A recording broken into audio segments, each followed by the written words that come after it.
The Right Honourable Speaker, Your Lordship, the Chief Justice, members of the Judicial Council, Honourable Justices of the Supreme Court and the Superior Courts, judges of the lower bench, the Judicial Secretary, may I respectfully plead to follow the already established protocol.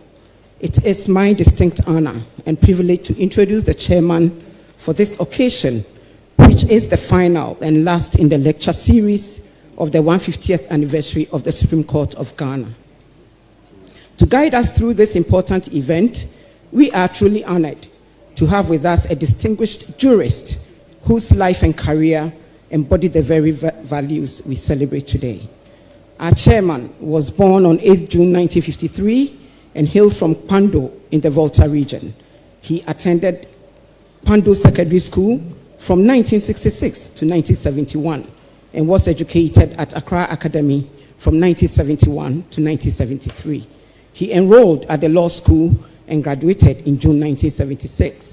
He was called to the Ghanaian bar in November 1978. He worked as a state attorney for 3 years and practiced privately as head of chambers at Mawulom Chambers in the Volta region for 2 decades. During his time at the bar, he rose to become the president of the Volta Regional Bar Association and also a specialist in alternative dispute resolution. Our chairman for this august occasion had a long career on the bench, which spanned over 2 decades as well. In 2002, he was appointed to the bench as a High Court judge, where he served for 7 years, and to the Court of Appeal in September 2003. He was sworn in as a Justice of the Supreme Court of Gambia in February 2008, and in June of that same year, became a Justice of the Supreme Court of Ghana. During his service as a Justice of the Supreme Court, he served as chairman of the governing board of JTI, that's the Judicial Training Institute in Accra, and also as chairman of the Election Management Committee from 2008 till 2020. Several electoral dispute resolution mechanism reforms were championed by him during this time, including the publication of 4 editions of the Manual on Election Adjudication. Our chairman has also served as chairman on many distinguished boards with the judiciary and academia. The chairman for this occasion has been plaudited for his profound insight and commitment to justice and fairness. He was part of different panels that handled the country's 2 biggest political cases, the 2012 and 2020 presidential election petitions in Ghana. Our chairman retired on 8 June 2023 as a Justice of the Supreme Court upon attaining the statutory retirement age. Thus, after more than 40 years in service to the legal community in Ghana, he has continued to be revered and served this nation through various advisory capacities. My lords, ladies and gentlemen, it is with great pleasure and deep respect that I invite all of us, with an applause, to welcome our chairman for this occasion, His Lordship, retired Justice Jones Victor Mawulom Doche. Respectfully, my chairman, you have our audience. Thank you.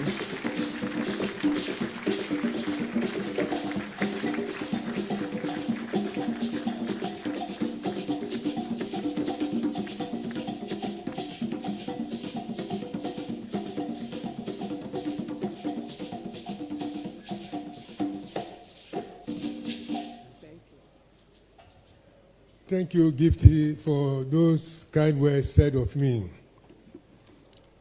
I wish to stand on the existing protocols established by Justice Ajay Fripong, but permit me to mention once again the Right Honourable Speaker, Alban Subana Bagding, the Honourable Chief Justice, past presidents of the Bar, the executives of the Ghana Bar Association, as well as current members of the Supreme Court and retired justices of the Supreme Court.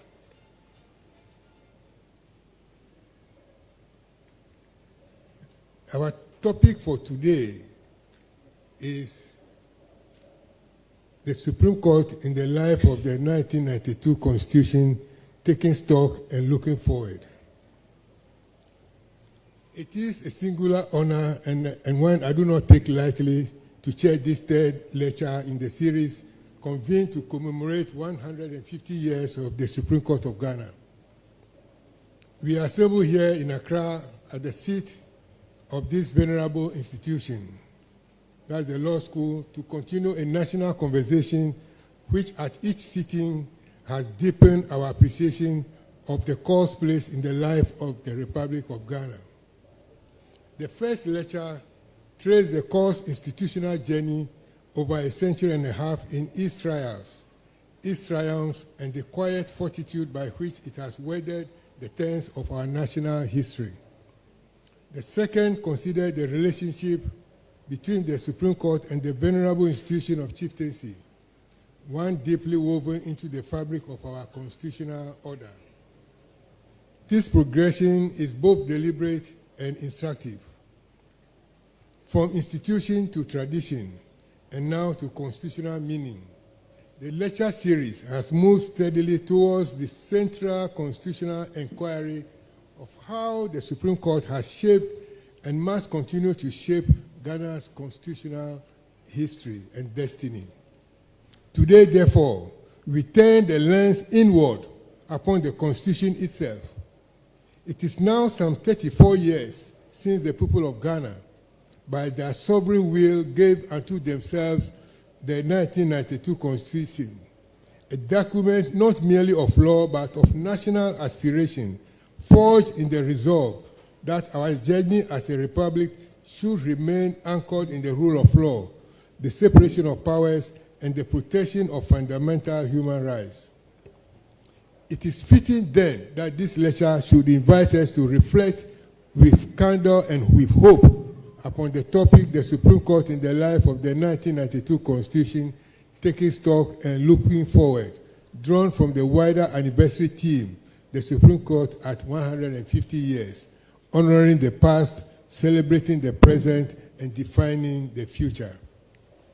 To take stock is to render an honest account of the landmark judgments by which the Supreme Court has given life and force to the text of our Constitution, of the moments when it has stood unflinching as guardian of the separation of powers and protector of our fundamental liberties, and in the spirit of true scholarship of those moments that invite reflection, critique, and reform.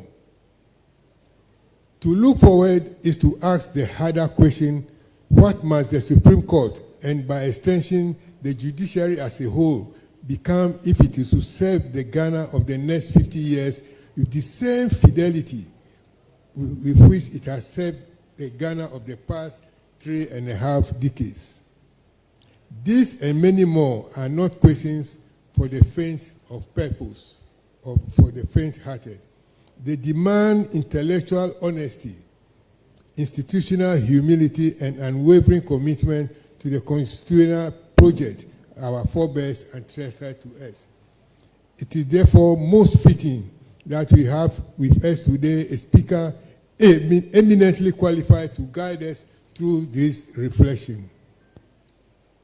The chairman for the function has already laid the basis for the quality of the speaker, the Right Honorable Speaker. At this juncture, I wish I'd be permitted as chairman to express my profound gratitude to my Lord the Chief Justice and the chairman of the organizing committee of the celebrations and all its members for the devoted effort that has carried us thus far in this commemorative journey. As we listen today, may we do so not merely in celebration of an illustrious past, but in solemn recognition of the responsibility that history now places upon us. Let this anniversary summon the bench, the bar, our scholars, and the people of Ghana to renew our common covenant, the Constitution, to defend its supremacy, deepen public confidence in justice, and ensure that the Supreme Court remains for generations to come a steadfast guardian of liberty, legality, and democratic order. With that charge, and with confidence in the enduring promise of our republic, I invite us now to give our fullest attention to the lecture by the Right Honorable Speaker, who I dare say is best suited to deliver this third in the series. Thank you. Thank you so much, my Lord Justice Doche.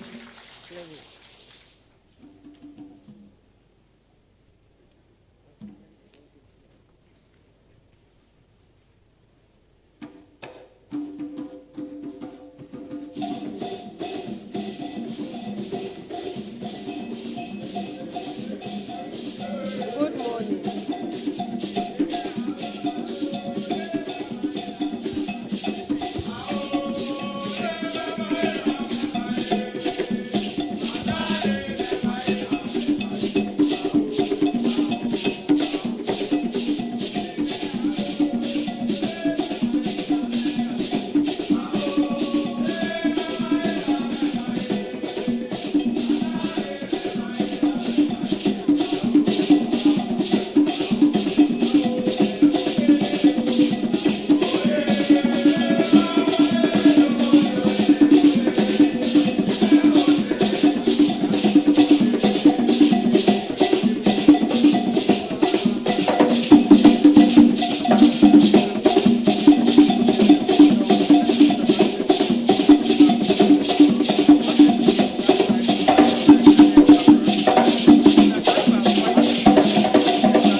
Thank you so much. Let's appreciate them. Thank you.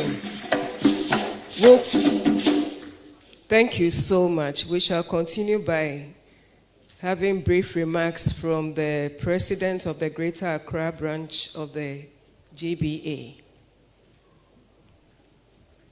Let's appreciate her.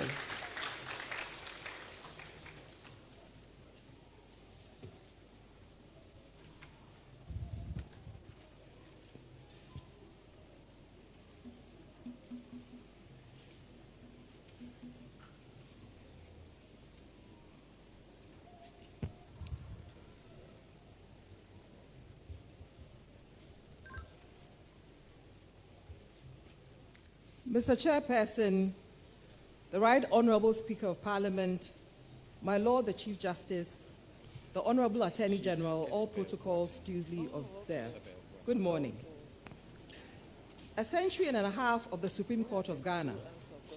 This is not simply an anniversary. It's a pilgrimage through time towards building an institution that is the pivot of our constitutional democracy. The theme, honoring the past, celebrating the present, and defining the future, invites us to reflect on our role in history, our commitment today, and our fervor for the future. Strikingly, the Greater Accra Regional Bar is hosting its annual conference under the theme 150 Years of Ghana's Legal Evolution, Transforming the Profession and Driving its Future with Industry. The synergy between these themes is a testament to the greatness in our collective thinking. I am deeply honored as the president of the Regional Bar to share remarks on this historic milestone. When I was asked to speak, I turned to a treasured compass, Kojo Benti-Inchil's seminal article on the regulation of legal practice from 1853 to 2018. He captures vividly the condescension of colonial masters towards native lawyers and shares the imagery of this disdain in the words of Governor Strachan. Thus, there's a class of persons who, without property or position, possess a smattering of English, and with an ink glass, a few sheets of paper, and decayed European clothes, impose pretensions upon the ignorant natives. From that history dripping with contempt, through repeated attempts to restrict enrollment, we moved from just 52 lawyers enrolled between 1877 and 1897 to over 9,000 lawyers today. Today, we honor the generations of judges who resisted convenience in favor of conscience. We honor lawyers who stood sometimes at great personal cost for clients who had no other voice. We honor the founding justices who built our jurisprudence from first principles. We honor those who sat through political upheaval and chose fidelity to the Constitution over popular opinion. And we honor the countless members of the bar who treated every case, however small, as a matter of justice itself. Their legacy is not etched only in law reports. It lives in the difference they made. Today, we celebrate an institution that has embraced technology and reform while never compromising on rigor. We celebrate a bar that renews itself, welcoming new lawyers with fresh perspectives while grounding them in the non-negotiable disciplines of preparation, integrity, and ethics. And we celebrate something less tangible but more important, the robust yet respectful relationship between bench and bar. We do not always agree, and we should not always agree, but we share an unshakable commitment to due process, the rule of law, and the dignity of every person who seeks justice. That bond is the bedrock of public confidence. Anniversaries are portals to the future.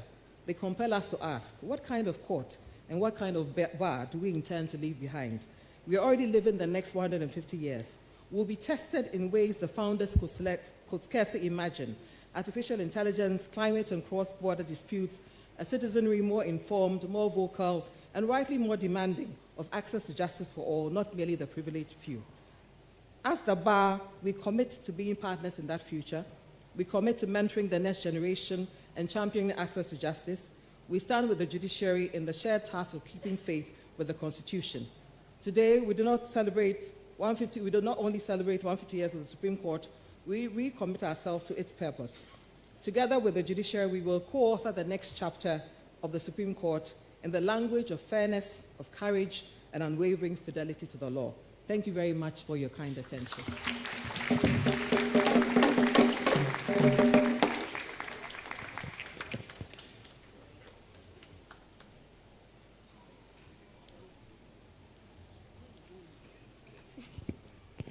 Please keep applauding.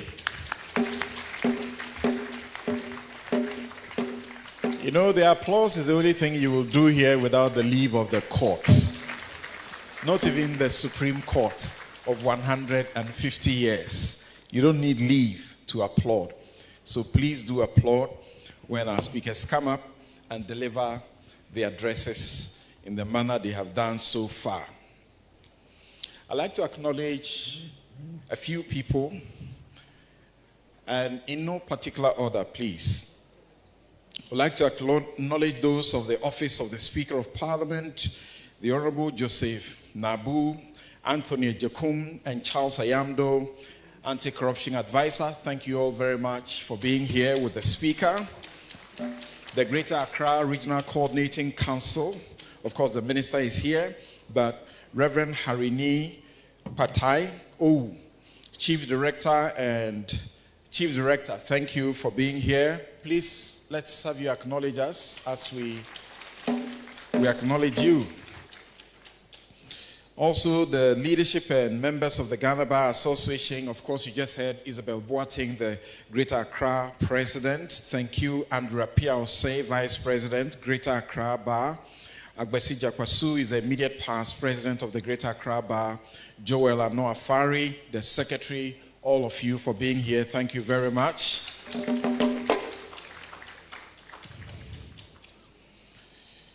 The deans, heads of department, and faculty members from academia, University of Ghana School of Law, Professor Atuduri Atupari, thank you very much for being here. From GIMPA, Nana Frakuma Bochio, the registrar, and Desmond Israel. Central University Law School, Professor Kenneth Ajumanatefa, and Samuel Echiahini Boedu, thank you very much for being here. From the Pentecost University Faculty of Law, Jifa Tamaklo, and the King's College Faculty of Law, Professor H.H. Mensah, the Dean, Frank Boafo, Abraham Yao, and Samuel Osei Atakura. Thank you all for being here. We'll continue the acknowledgements in no particular order, as I said earlier.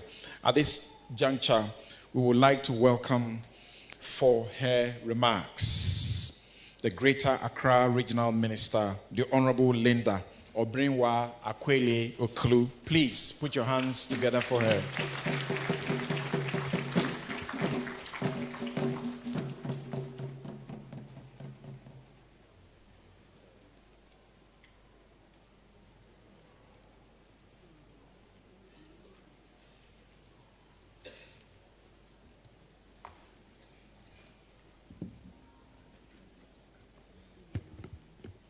Right, Honorable Speaker of Parliament, my Lord and the Chief Justice, colleagues, ministers of state present, members of the Judicial Council, Justice of the Supreme Court, Madam Chairperson of the Electoral Commission, Justice of the Court of Appeal, distinguished guests, ladies and gentlemen. My Lord, the Chief Justice, Justice of the Supreme Court, distinguished guests, ladies and gentlemen, institutions do not merely endure by the passage of time. They survive by the unyielding friction between power and principle. As we mark the 150 years anniversary of the Supreme Court of Ghana, a formidable milestone reflecting a history stretching far beyond our current republic, we bear witness to an apex institution that has stood as the ultimate 150 years of our collective destiny. The theme, the Supreme Court in the life of the 1992 Constitution of Ghana, taking stock and looking forward, is not a passive retrospective. It is a profound audit of our national conscience. For a century and a half, through the shifting sands of political transitions and constitutional upheavals, this court has remained the ultimate anchor of the rule of law. It is a living proof that a nation is governed not by the transit whims of men, but by the permanent majesty of law. Here within the Greater Accra region, the beating heart of the Republic of Ghana, we do not merely host the seat of justice, we shelter and very conscious of Ghana. The Greater Accra region wears this mantle with immense pride, serving as the administrative, political, constitutional capital where the scales of justice are perpetually balanced for every citizen. To honor this legacy is to protect its future. We pledge our continual resolve to foster an enabling environment where the judiciary can dispense equity without fear or favor, deepening public trust in our democratic architecture. On behalf of the people of Greater Accra region, I salute my Lord, the Chief Justice, the justices past and present, and every guardian of the Temple of Justice. May the next chapter of this distinguished institution this distinguished institution be written in a bolder strokes of judicial courage, institutional innovation, and unyielding fidelity to the Constitution of the Republic of Ghana. A constitution without courageous court is merely punishment. A court without fidelity is merely power. Let us endure and both remain unbreakable. On this note, I want to wish you all a happy 150 years of the Supreme Court of Justice. Hip, hip, hip, hip. Hip, hip, hip, hip. Hip, hip, hip, hip. Hooray! Thank you for your audience.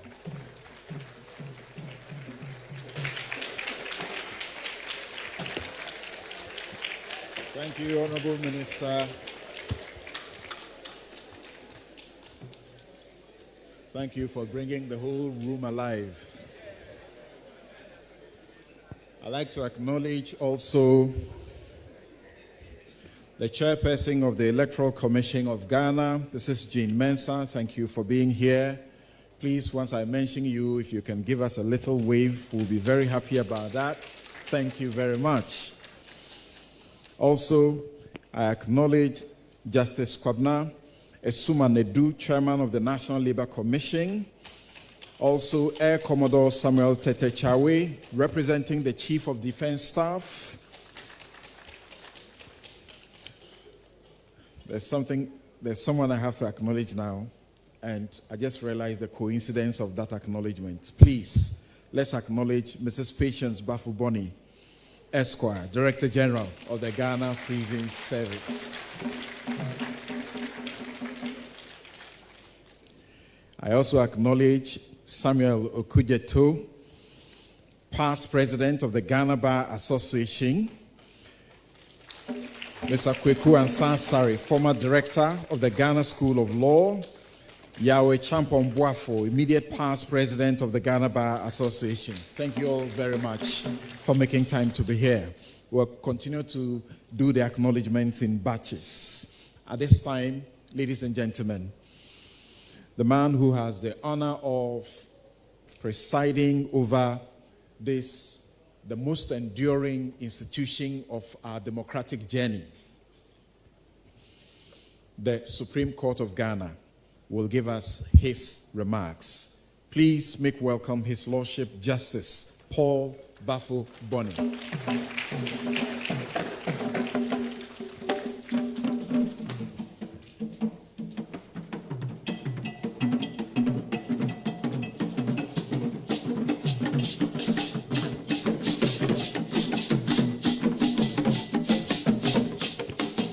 Please sit.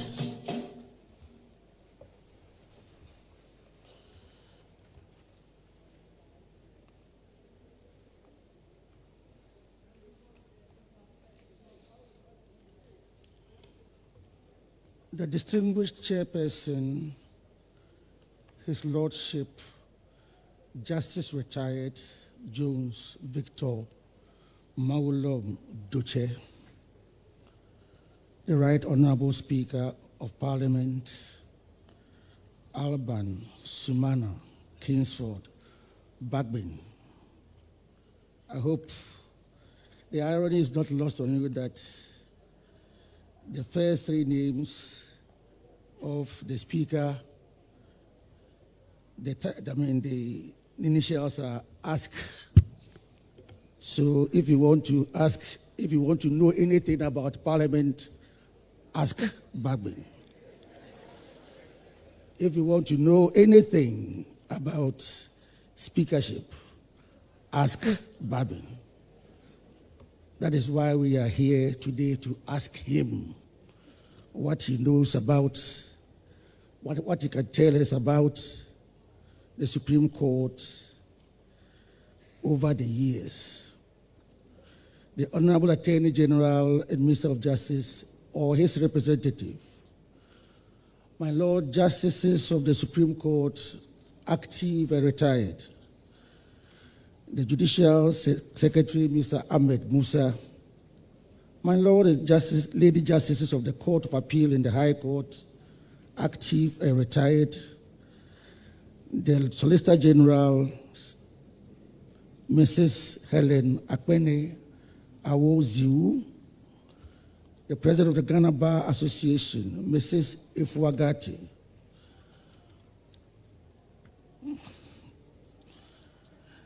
the President and Executive of the Law Society of Ghana,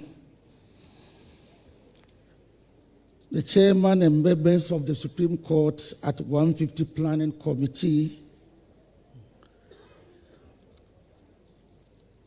the Director General of Legal Education and Director of the Ghana School of Law, Professor Raymond Atuguba, distinguished members of the bench and the bar, the President of the Association of Magistrates and Judges of Ghana, the President and members of JUSAG. I was reminded that I have to acknowledge the directors and staff of the Judicial Service for their immense contribution to this celebration. Members of academia, students of law, distinguished invited guests, members of the media, ladies and gentlemen. Only a week ago, at Manshia Palace, I observed that some places call us to remember, while others invite us to reflect. Today, standing here at the Ghana School of Law, we find ourselves in a place that demands something even more profound. It asks us to think. This institution has shaped generations of lawyers, judges, and legal scholars who have gone on to serve our republic with distinction. Many of the ideas that now guide our courts were first debated in lecture rooms like these. Many of the judgments that form part of our constitutional history were conceived long before they were written in classrooms, libraries, and conversations that challenged accepted wisdom and broadened our understanding of the law. It is therefore entirely fitting that as part of the 150th anniversary celebration of the Supreme Court of Ghana, we pause at this historic seat of legal learning to reflect on one of the most defining relationships in our constitutional life, the relationship between the Supreme Court and the 1992 Constitution.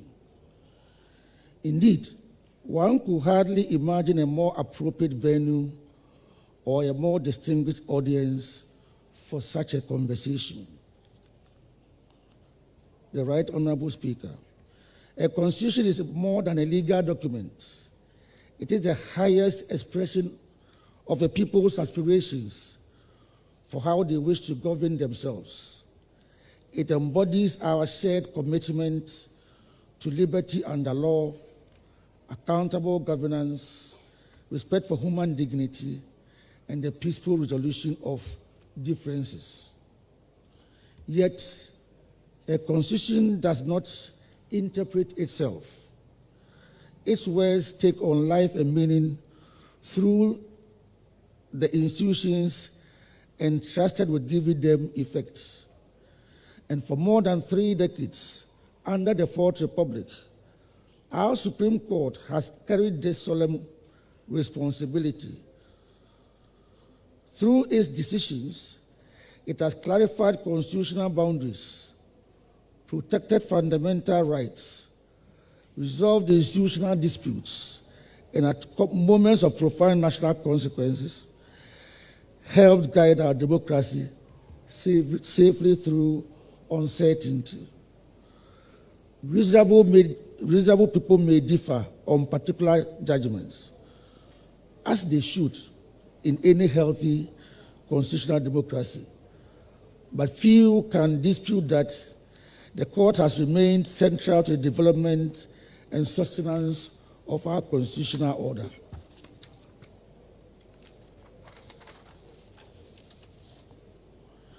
That is why today's lecture is so important.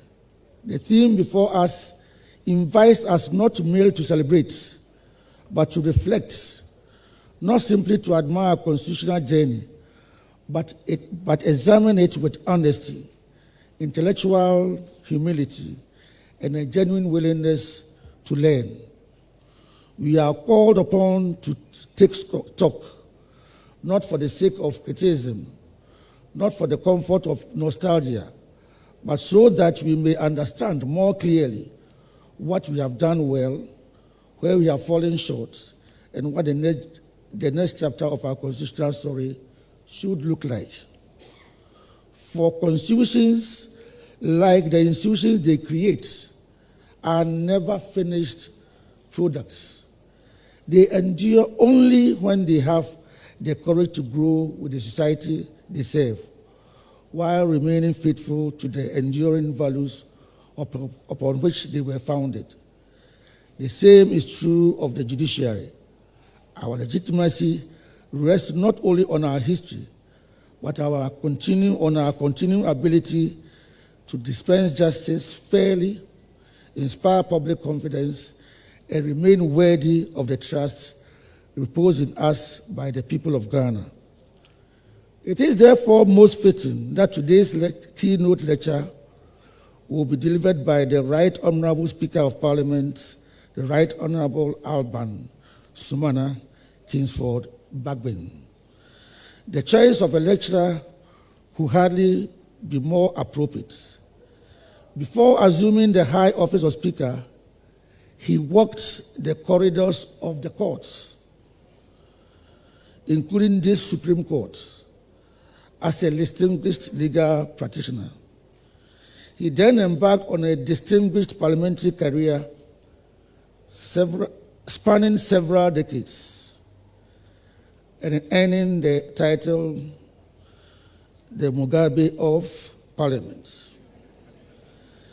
becoming one of the longest-serving members of Parliament in history of the Republic, Fourth Republic. During that time, he served in a number of leadership capacities, including as Minister, Minority Leader, and Minister for Health, before assuming his current office as the Speaker of Parliament. Few public servants have witnessed our constitutional journey from so many vantage points: the courtroom, the parliamentary chamber, and beyond.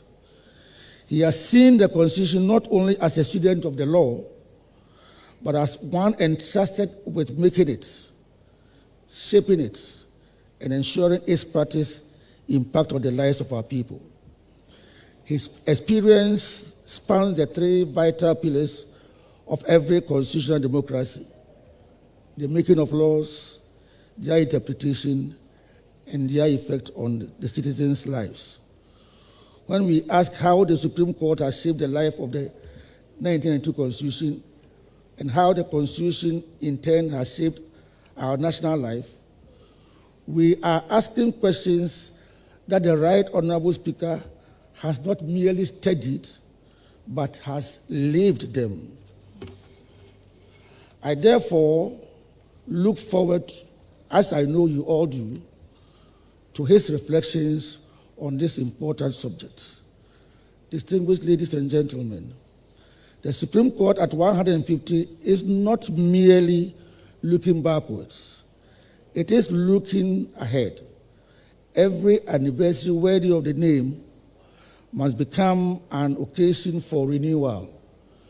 We honor those who came before us by ensuring that those who come after us inherit institutions stronger than the ones we received. That is our continuing duty. Ladies and gentlemen, it is now my singular honor to warmly welcome you all to this anniversary lecture.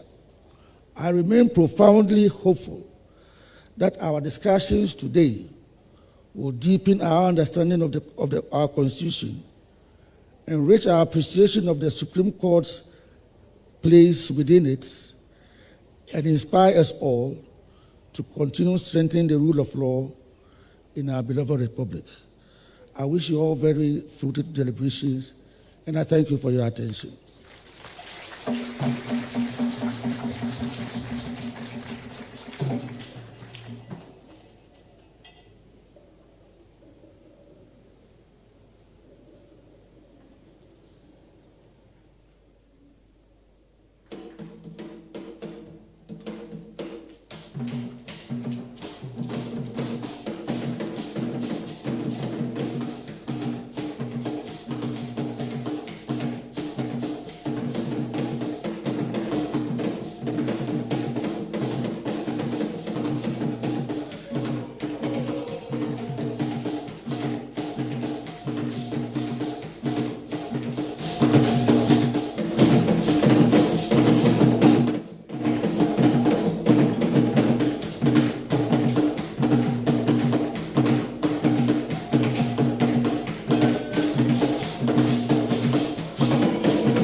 Thank you.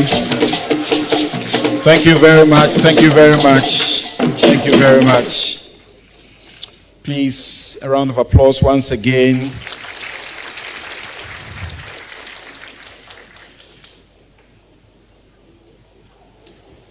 And as we know,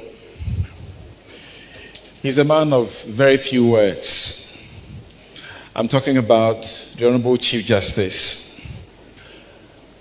Quiet, calm, and fair. And he delivered.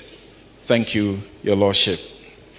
We want to acknowledge a few more people before our keynote speaker is brought on to deliver his address. But what I can assure you is that for a man who has had 33 years in Parliament, that arm of government, he would often speak a lived experience. I moderated an international conference only last week, and he was a keynote speaker. He left all of us in deep thoughts about financialization of our politics. So I can assure you, you can expect very great things to think about. We want to acknowledge Makani Chandler and the Supreme Court interns from the Pepperdine University, California. Thank you for being here. We also want to acknowledge the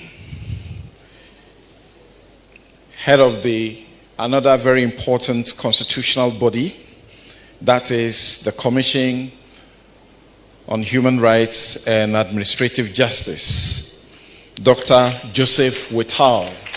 I saw him here. Thank you very much. Oh, actually sitting right by Madame Jean Mensah. Thank you very much for being here. We acknowledge Justice Nia Shikote, retired Justice of the Supreme Court. Thank you, my Lord. I also saw Mr. Frank Beecham, former president of the bar. Thank you for being here. And as I said earlier, we'll be doing the acknowledgements in batches. I have a very tall list. We'll try as much as we can. Of course, right here on this campus, the landlord, okay, I need to be careful about saying Professor Raymond Akumbura Tugba is the landlord. All right, so thank you for the Director of Legal Education and the Ghana School of Law, Professor Raymond Akumburo Atuguba. Thank you for also being here. We will now welcome Mrs. Helen Akpene Awu Ziu, Solicitor General, to bring forth our keynote speaker. Please, a round of applause for her.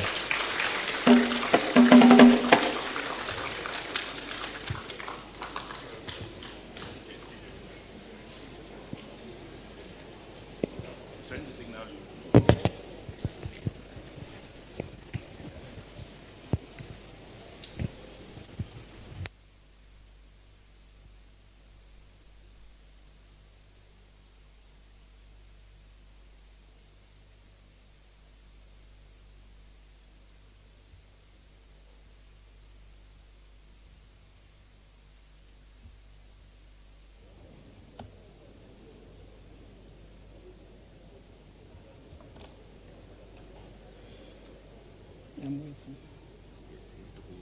Yes, I am. Yes, I am. I'm doing precisely that. Okay.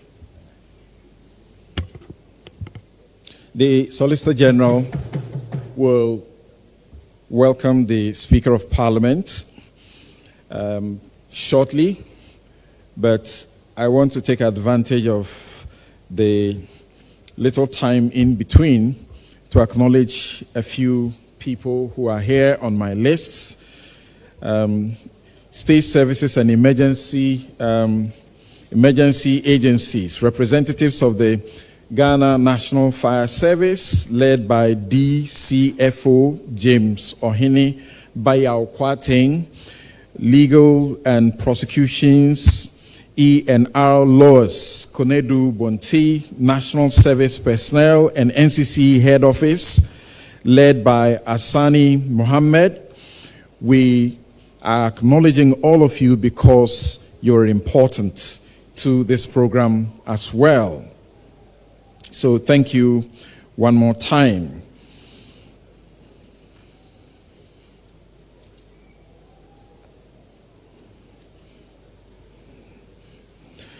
I believe that as we wait for the speaker, we can, in the meantime, have another round of the Ghana Dance Ensemble.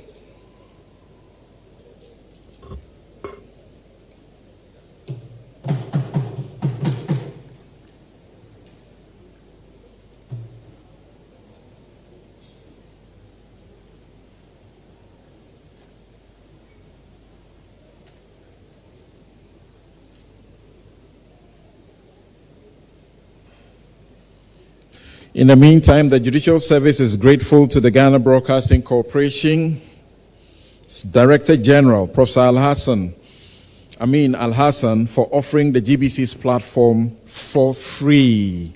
I think we should clap to that.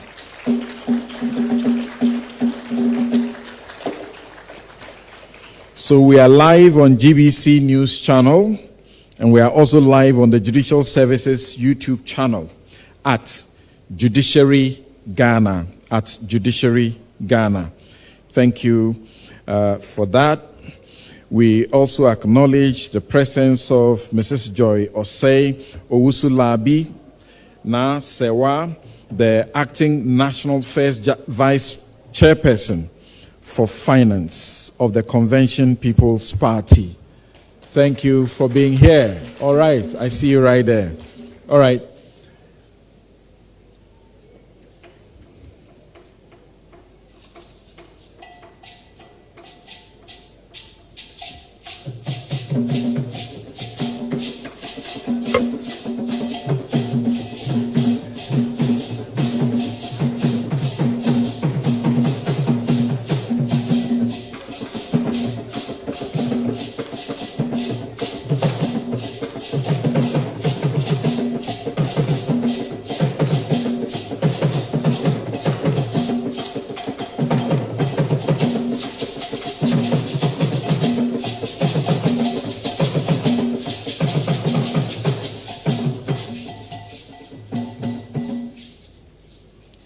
The Honorable Chairperson of this lecture, the Right Honorable Speaker of Parliament of the Republic of Ghana, His Lordship the Chief Justice of the Republic of Ghana, His Lords Temporal and Spiritual, members of the Judicial Council, my Lords and Ladyships of the Supreme Court, retired justices of the Supreme Court, my Lords and Ladyships of the Superior Courts of Judicature, the Judicial Secretary, distinguished members of the lower bench, honorable members of Parliament, Honorable Attorney General and Minister for Justice or his representative, the Greater Accra Regional Minister, and honorable ministers herein present, the President of the Ghana Bar Association and the President of the Greater Accra Regional Bar, members of the General Legal Council and the Ghana Law School, distinguished members of the Bar, distinguished members of academia, as well as distinguished heads of public service institutions, distinguished invited guests, ladies and gentlemen, all protocols duly observed. Good morning. It is my singular honor and privilege to introduce our distinguished keynote speaker for today's anniversary lecture marking the 150th anniversary of the Supreme Court of Ghana. Right Honorable Alban Sumana Kingsford Bagbin, Speaker of the 9th Parliament of the 4th Republic of Ghana, is an accomplished lawyer, statesman, parliamentarian, and transformational leader whose distinguished career in public service spans more than 4 decades. Called to the bar in 1982, he has distinguished himself in legal practice, public administration, and parliamentary leadership. For 28 years, he served the people of Ghana as a member of parliament, during which he occupied virtually every major leadership position in the House, including minority leader, majority leader, leader of government business, and second deputy speaker, before ascending to the high office of Speaker of Parliament. He's the first person ever in Ghana's history to have risen through all these ranks to become a Speaker of Parliament. Well done.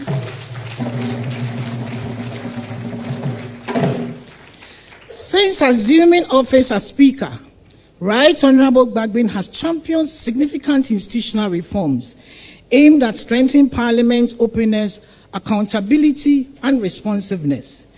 His tenure has witnessed the revision of Parliament's standing orders, the introduction of a code of conduct for members of Parliament, and the establishment of the National Integrity Award Scheme.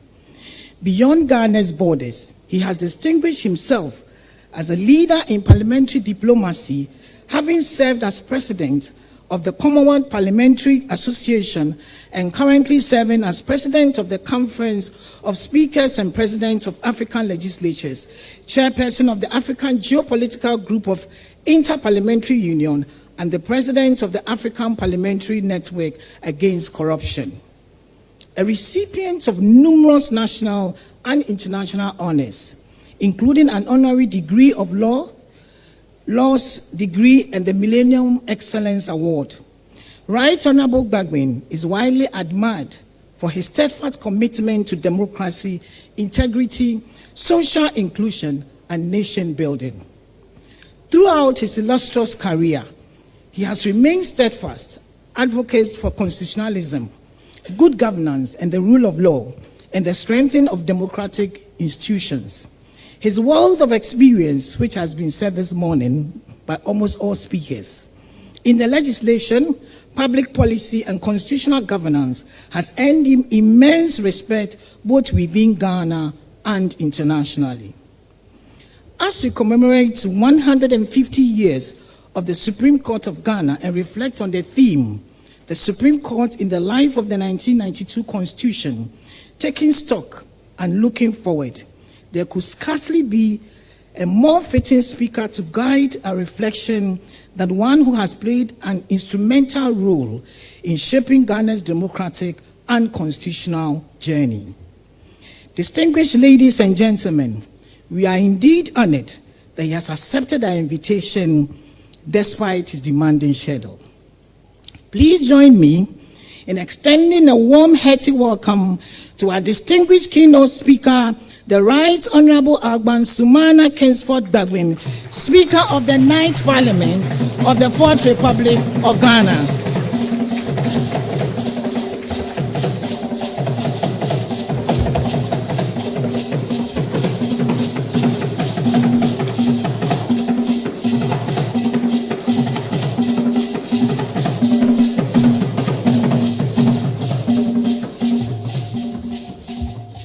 Please, kindly resume your seats. Right Honorable Speaker, the floor is yours. Thank you.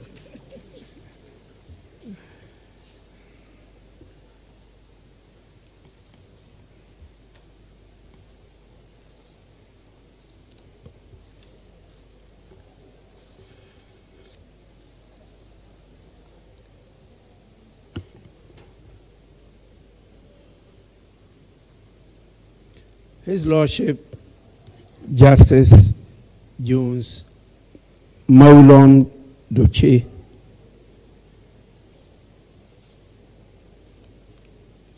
the Venerable Chairman for this lecture. My Lord, the Chief Justice of Ghana, may I, with all humility, crave your indulgence to adopt the protocol already established by earlier speakers.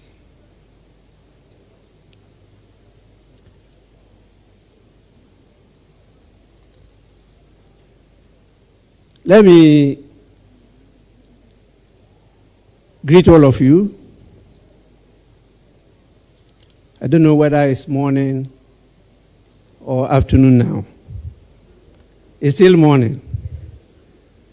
I don't intend to take you for more than 2 hours.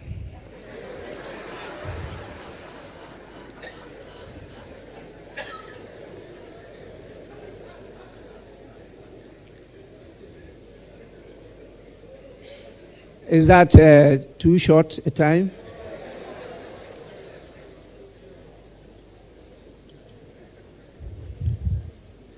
Well, I recognize the presence of some people. I know in spite of my height, there are a lot of people here that are taller than me. So I'll promise you on my honor, I will not talk about the poverty of the judiciary. You know, that is very visible in my attire.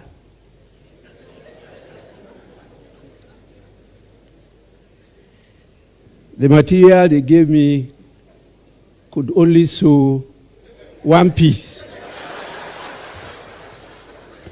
Not even 2 pieces, much more 3-piece suit. I won't talk about that poverty. I'll be talking about the wealth of the Supreme Court. I say, I promise on my honor. As a student of law and governance, I deem it a great honor and privilege to be invited to deliver a lecture to mark the celebration of the 150th anniversary of the Supreme Court of Ghana. I'm deeply grateful to His Lordship, the Chief Justice, who is a very, very close friend and one of my colleagues, the Luther graduates. I'm grateful to the Judicial Service and the Planning Committee for the invitation to deliver this 3rd anniversary lecture as part of the historic celebration of the Supreme Court of Ghana. I'm even more grateful to the chairman of the occasion. I was just recalling how in my practice, I used to have a few cases in the High Court in Ho. And he was one of my seniors I looked up to. And around the year 2000, I had to even refer some of my constituents who were being attended to by the law there to him to handle the cases for me. I'm extremely grateful to see you still looking so young.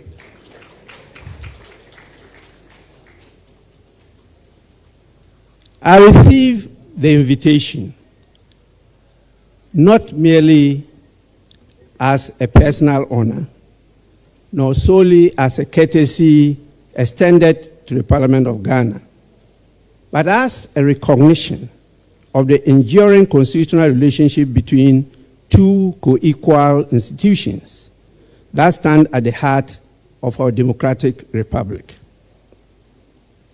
Parliament and the judiciary exercise distinct constitutional mandates, yet they are united by a common constitutional purpose, and that is to uphold the Constitution, preserve the rule of law, and safeguard the democratic aspirations of the people of Ghana. Today's celebration marks far more than the passage of 150 years.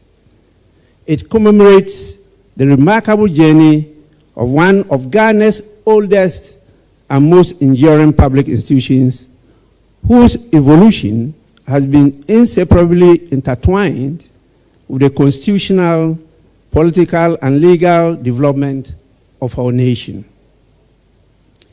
Few public institutions in Ghana have endured for 150 years.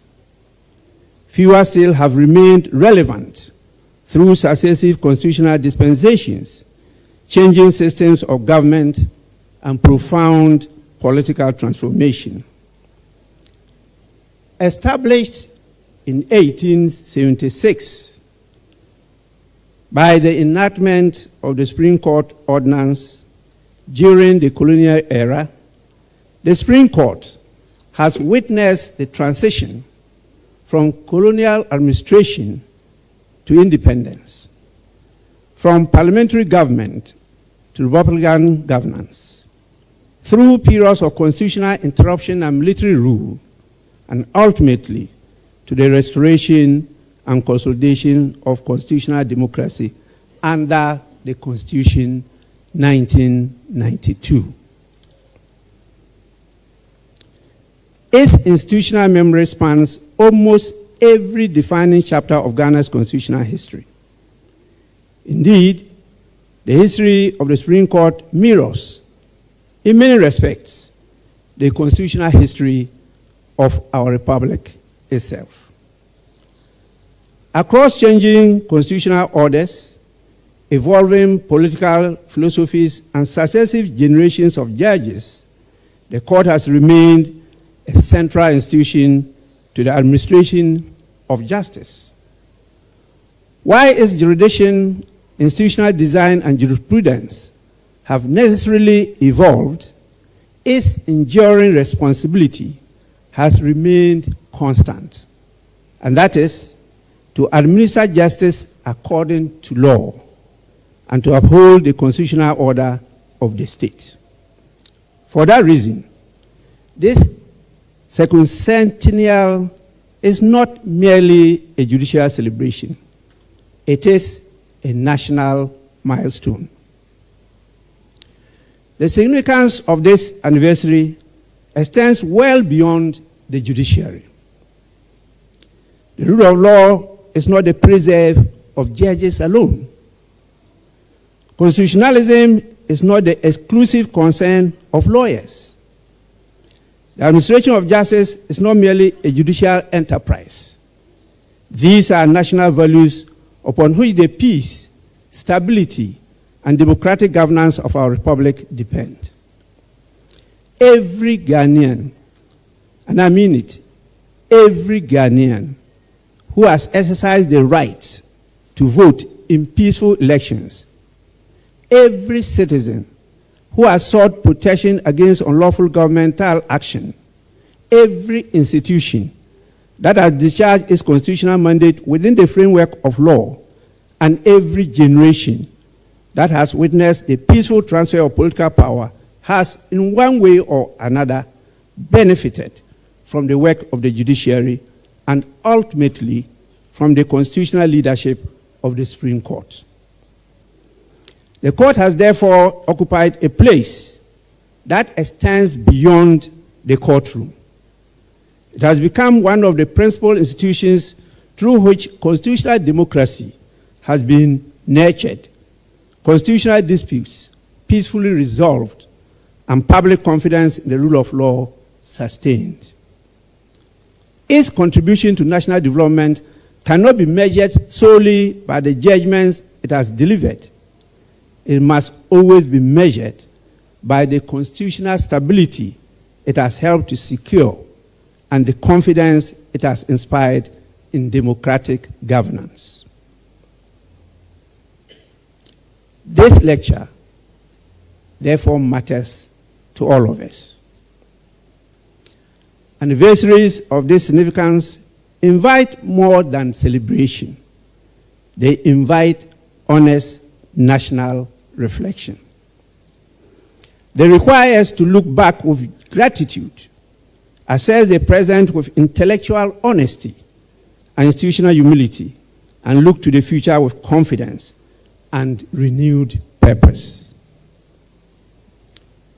The theme assigned for this lecture, the Supreme Court in the life of the 1992 Constitution, taking stock and looking forward, captures that responsibility with admirable precision.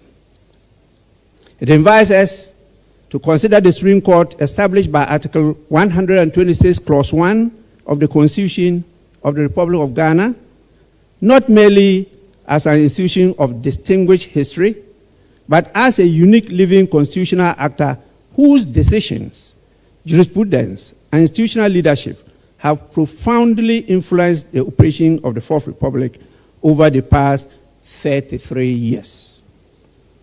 Equally, it challenges us to reflect on the future.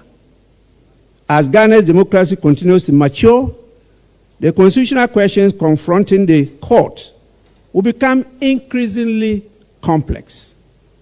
Advances in technology, evolving notions of human rights, changing models of governance, economic transformation, and rising public expectations will continue to test the resilience of our constitutional institutions.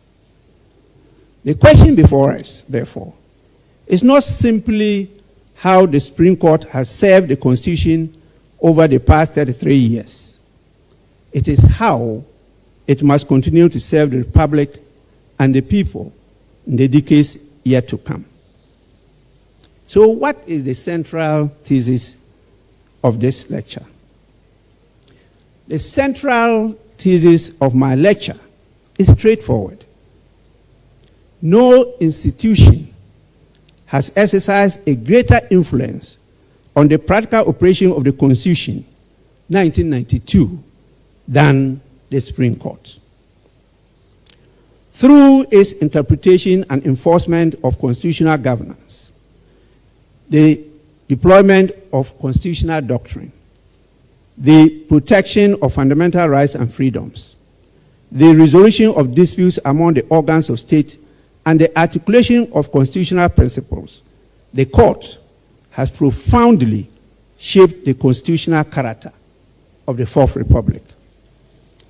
Its jurisprudence has influenced not only the development of the law, but also the conduct of public institutions, the expectations of citizens, and the evolution of Ghana's constitutional culture.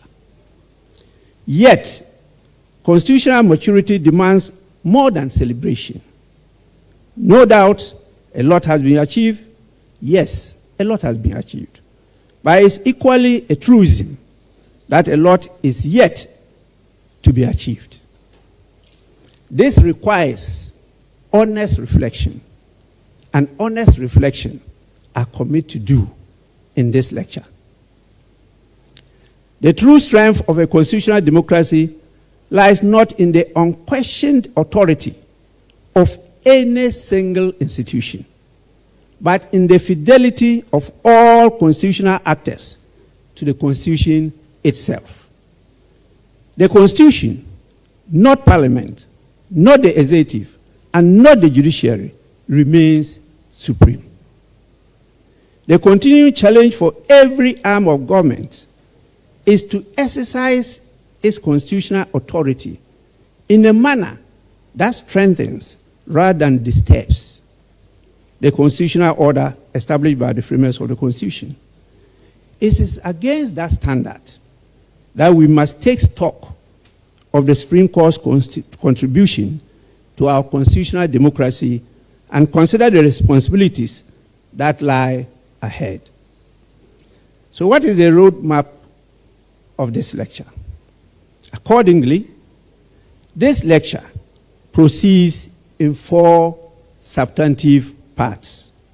First, I shall examine the place of the Supreme Court within the constitutional architecture of the Fourth Republic and the pivotal role assigned to it under the Constitution. Second, I shall take stock of the Court's contribution to Ghana's constitutional democracy by examining its jurisprudence, its protection of constitutional supremacy and the fundamental rights, its role in preserving democratic stability, its constitutional dialogue with Parliament and the other arms of government, and the institutional challenges that remain.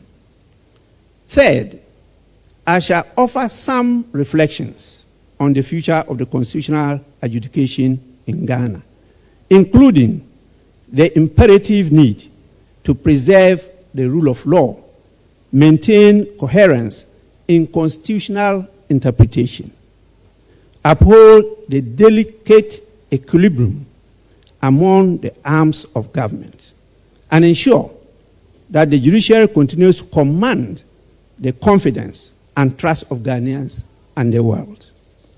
Finally, I shall conclude with some reflections on the shared constitutional responsibility of all institutions of state to preserve, protect, and defend the Constitution for present and future generations. Ladies and gentlemen, it is with these objectives in mind that I now turn to the first substantive question posed by today's theme. What place has the Supreme Court occupied in the life of the Constitution, 1992? And how has it helped to shape the constitutional democracy that Ghanaians have come to cherish? Ladies and gentlemen, the adoption, enactment, and giving to ourselves this Constitution marked far more than the inauguration of another constitutional order.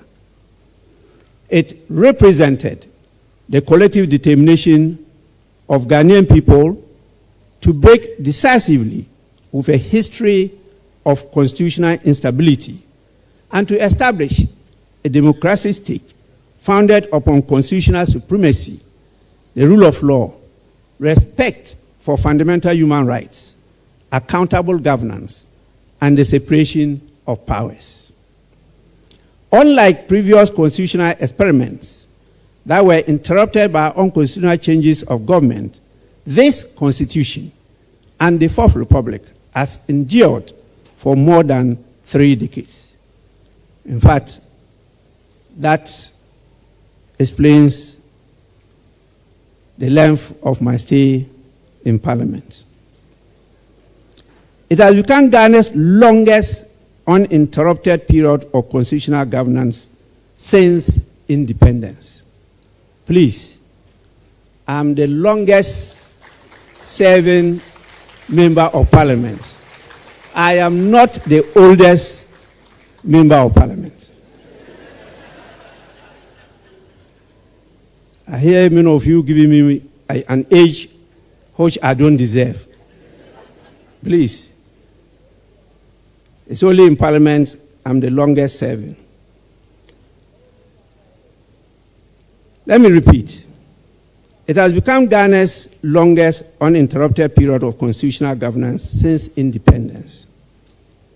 This rare achievement is lost on many in Ghana. That remarkable achievement cannot be attributed to any single institution or individual, but to a generation of national leaders. It is the product of great sacrifice of many Ghanaians and the continuing fidelity of the Republic's constitutional institutions to the constitutional compact embodied in the Constitution. Among these institutions, the Supreme Court occupies a position of singular constitutional visibility and importance. The framers of the Constitution deliberately entrusted the Supreme Court with responsibilities that extend beyond those traditionally associated with the judicial function. They envisaged a court that would not merely determine disputes between litigants, but will serve as the principal guardian of the constitutional order itself. The Supreme Court was therefore designed to be the only court we call apex court of the judicial hierarchy, and as the principal constitutional custodian of the Republic. This ended the parallel tracks of the public tribunal and the Supreme Court in the exercise of criminal jurisdiction. As the custodian and guardian of constitutional supremacy, the Supreme Court, as a central organizing principle of the Constitution, is the supremacy of the Constitution itself.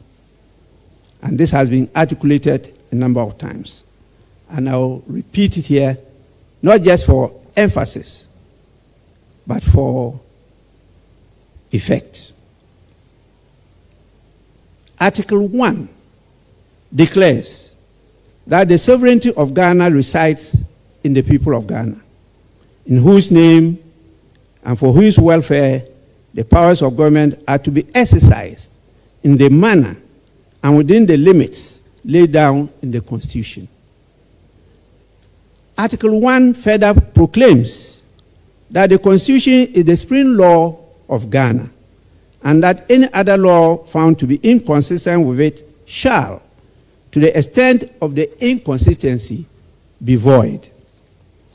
Constitutional supremacy, however, cannot exist merely as a declaration. It requires an ultimate institution capable of giving practical effect to that principle. That responsibility rests, and I forcefully submit, rightly, with the Supreme Court, and not any other constitutional or legal creation. Under Article 2, the Supreme Court is empowered to determine whether any enactment or conduct is inconsistent with the Constitution. Under Article 130, it possesses exclusive original jurisdiction in all matters relating to the enforcement or interpretation of the Constitution. Under Article 131, the Supreme Court exercises final appellate jurisdiction over all superior courts. Taken together, these provisions confer upon the court a constitutional responsibility unlike that entrusted to any other institution of state. Its duty is not merely to interpret the Constitution. Its duty is to ensure that the Constitution is obeyed and given effect. Every constitutional democracy ultimately depends upon an institution capable of ensuring that constitutional limits remain meaningful and that every exercise of public power remains subject to constitutional scrutiny. In Ghana, that institution, according to the Constitution, is the Supreme Court, a product of a checkered history, a unique but complex court. It is a constitutional court, a court of first instance, a supervisor of other courts, a final appellate court, a review court, and as an election court. But all these several types of jurisdiction does not make the Supreme Court supreme over all constitutional institutions in all matters of the rule of law. I'm sure I'm clear. The Supreme Court clearly is the final constitutional arbiter. The significance of the Supreme Court lies not only in the jurisdiction conferred upon it by the Constitution, but also in the character of the questions it is called upon to determine. Constitutional disputes rarely concern private rights alone. They frequently involve the distribution of public power, the interpretation of, and the application by constitutional institutions, and the mediation and reconciliation of competing constitutional values.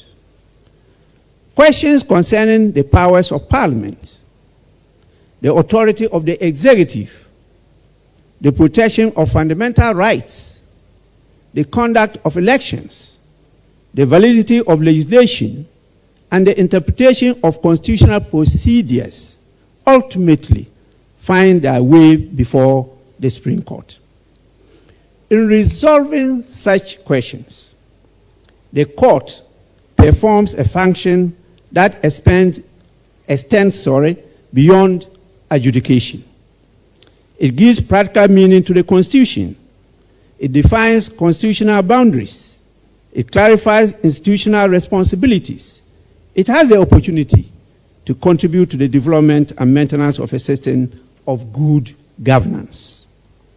It ensures that the constitutional power is exercised only, and I mean only, within constitutional limits. In this sense, every constitutional judgment contributes to the continuing life of the Constitution itself. The court does not merely interpret constitutional provisions, it shapes the manner in which those provisions operate within the daily life of the Republic. The influence, therefore, of the Supreme Court extends far well beyond the courtroom. Its decisions shape what constitutional scholars often describe as a nation's constitutional culture. A constitution becomes meaningful not merely because it exists as a legal document, but because citizens, governments, and public institutions develop confidence that constitutional disputes will be resolved peacefully and according to law. One of the most remarkable achievements of the Fourth Republic has been the gradual emergence of such a constitutional culture. Today, constitutional controversies that might once have generated political confrontation are increasingly submitted to judicial determination. Governments comply with constitutional judgments. Parliament adjusts its procedures in response to constitutional interpretation. And you recall the decision of the court in the case of the deputy speakers, whether the deputy speakers have a right to vote whilst presiding over parliamentary proceedings. That decision guided us to revise our standing orders and update them to comply with the law. And I want to take this opportunity to thank the Supreme Court for that guidance.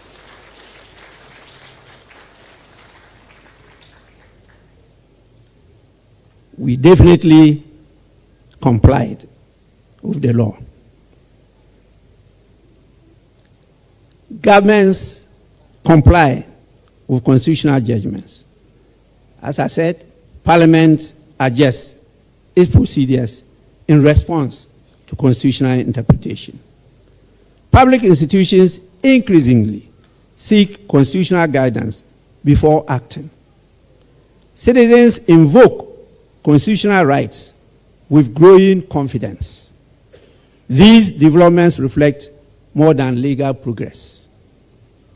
They demonstrate the gradual entrenchment of constitutionalism within Ghanaian public life. The Supreme Court has played a central role in nurturing the constitutional culture by providing authoritative constitutional interpretation and peaceful resolution of institutional disputes. It has strengthened public confidence that constitutional disagreements should be resolved not through political confrontation or extra-constitutional means, but through the institutions established by the Constitution itself. Perhaps no greater contribution can be made to a constitutional democracy than what the Supreme Court has done.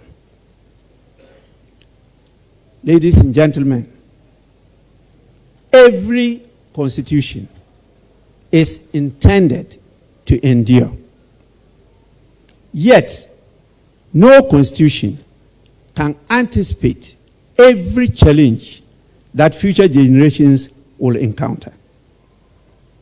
The framers of the Constitution, 1992, understood this reality. They established enduring constitutional principles while entrusting future generations, and particularly the judiciary, with the responsibility of ensuring that these principles remain capable of guiding and evolving democratic society. In that sense, the Supreme Court performs a role that may properly be described as constitutional stewardship. It must remain faithful to the text of the Constitution while ensuring that its provisions continue to serve the broader constitutional values for which the Constitution was adopted. It must preserve constitutional continuity without resisting legitimate constitutional evolution. It must safeguard constitutional certainty while ensuring that the law remains responsive to changing circumstances. This is not easy responsibility. It demands legal scholarship, institutional wisdom, constitutional restraint, cool heads, and above all, an unwavering fidelity to the Constitution. We are lucky in Ghana. We have the men and women of intellect and wisdom to do this.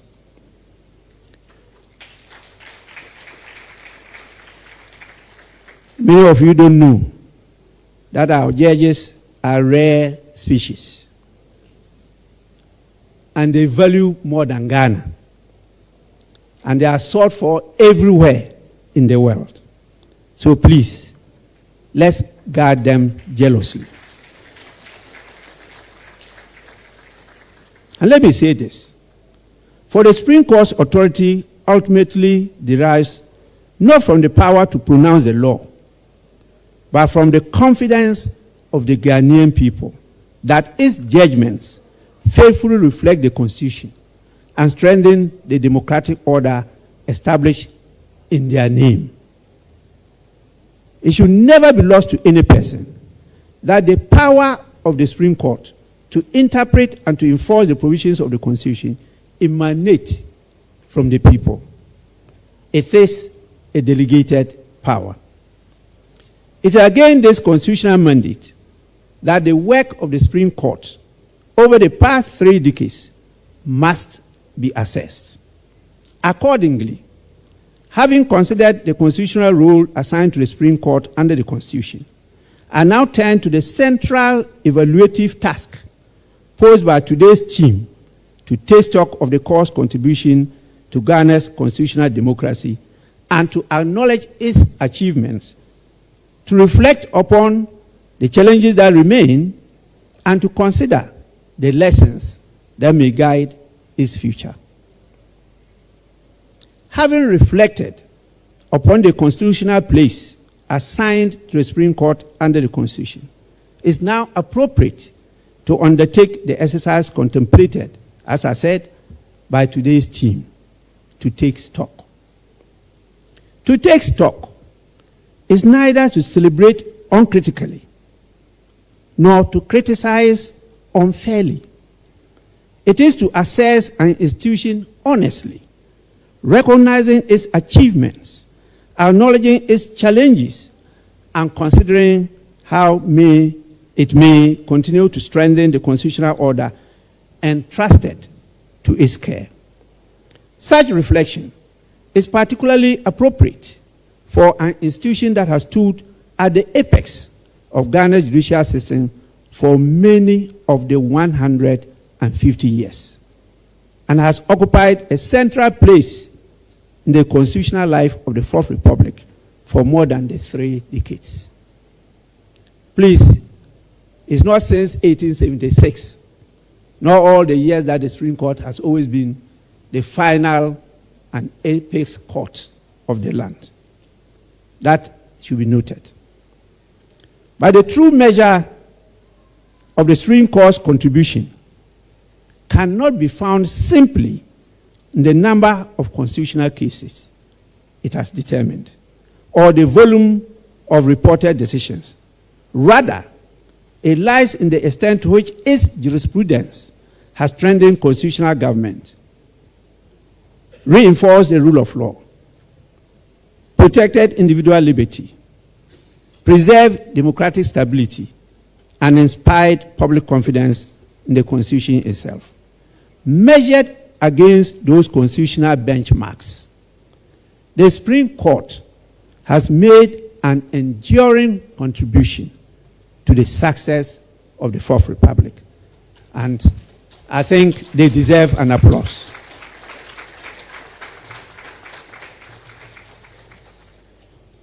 I'm also going to take note of the Supreme Court as the guardian of constitutional supremacy. Perhaps the court's most significant contribution has been its steadfast affirmation that the Constitution remains the supreme law of the Republic. Constitutional supremacy is the cornerstone upon which every democratic institution rests.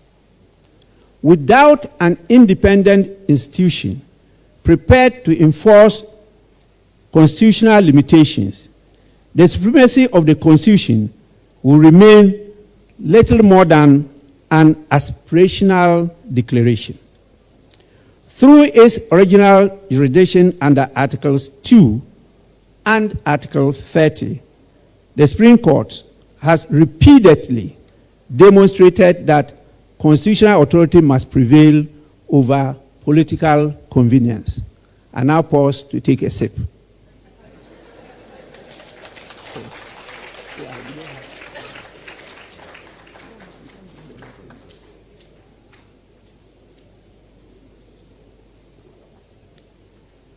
Being a rural boy, I'm drinking from the bottle.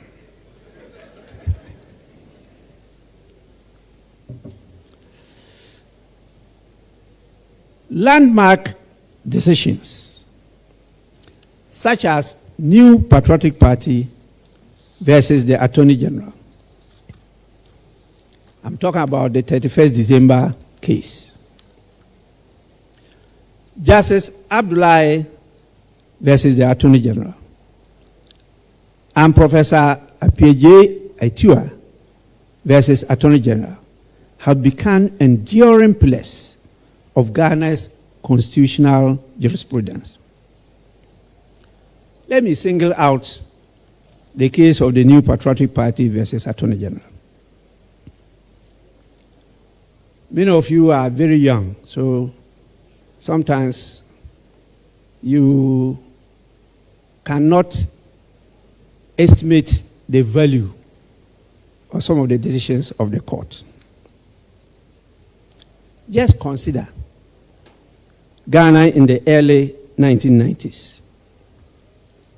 The nation was emerging from years of military rule into a new and fragile constitutional democracy. Yet, the state continued to spend public funds celebrating the December 31st military coup. In MPP versus the Attorney General, the Supreme Court drew a constitutional line. It held that a democratic state could not use public resources to commemorate the violent overthrow of a constitutional government. In doing so, the court affirmed that under the 1992 Constitution, the ballot, not the bullet, commands constitutional legitimacy. People have forgotten that the 24 February 1966 coup is not celebrated. The 13th January 1972 coup is not celebrated. Why should the 31st December 1981 coup be celebrated? June 4th can be celebrated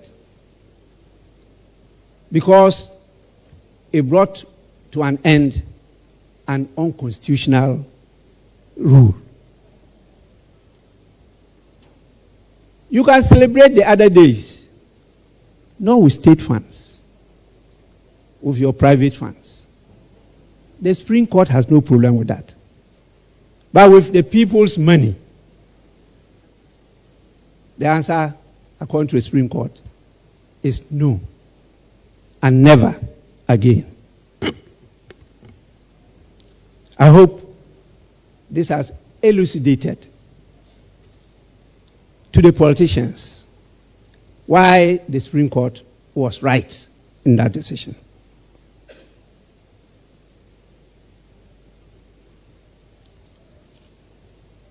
By insisting that constitutional power must always remain subject to constitutional restraints, the court has transformed constitutional supremacy from a textual declaration into an operational principle of democratic governance. Let's look at the delicate constitutional equilibrium which has been put into the hands of the Supreme Court as the custodian. The Supreme Court has also performed an indispensable role in preserving the constitutional order established by the framers of the Constitution.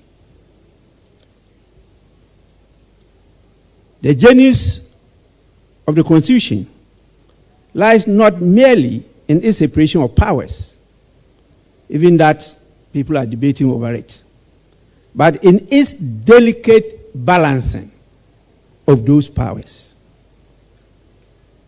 Parliament legislates. The final authority to make law rests with Parliament and no other institution. The executive president, who is defined in the Constitution as the government, governs. And that is why cabinet is advisory.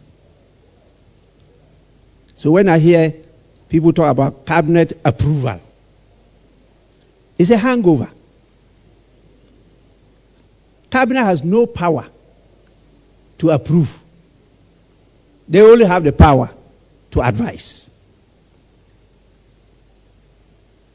Are we together? I haven't started yet.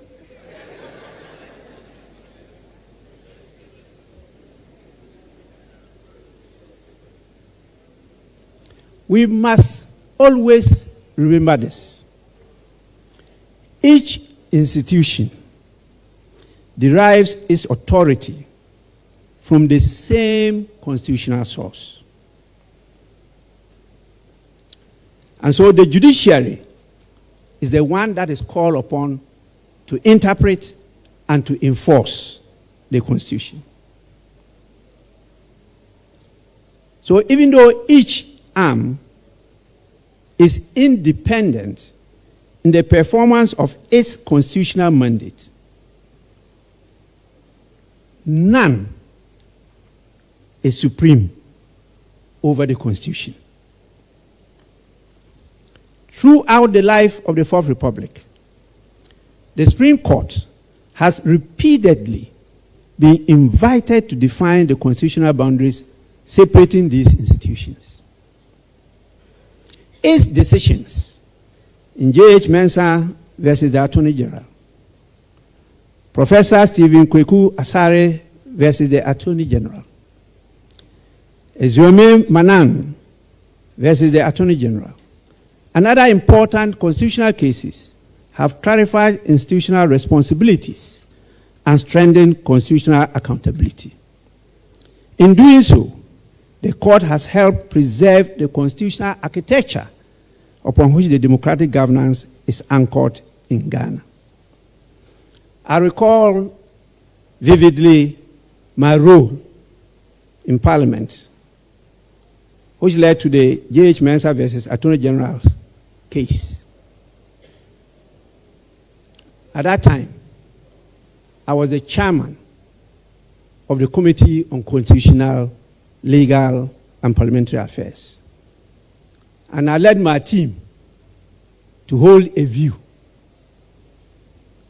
forcefully, that once the president's nominees had earlier on in the first parliament of the Fourth Republic been granted approval by Parliament, there was no need for them to get a second approval from Parliament. My senior, in fact, my father, J.H. Mensah, led the other team. They disagreed with us, and they came to the Supreme Court. It was a very big test for the Supreme Court. Yet,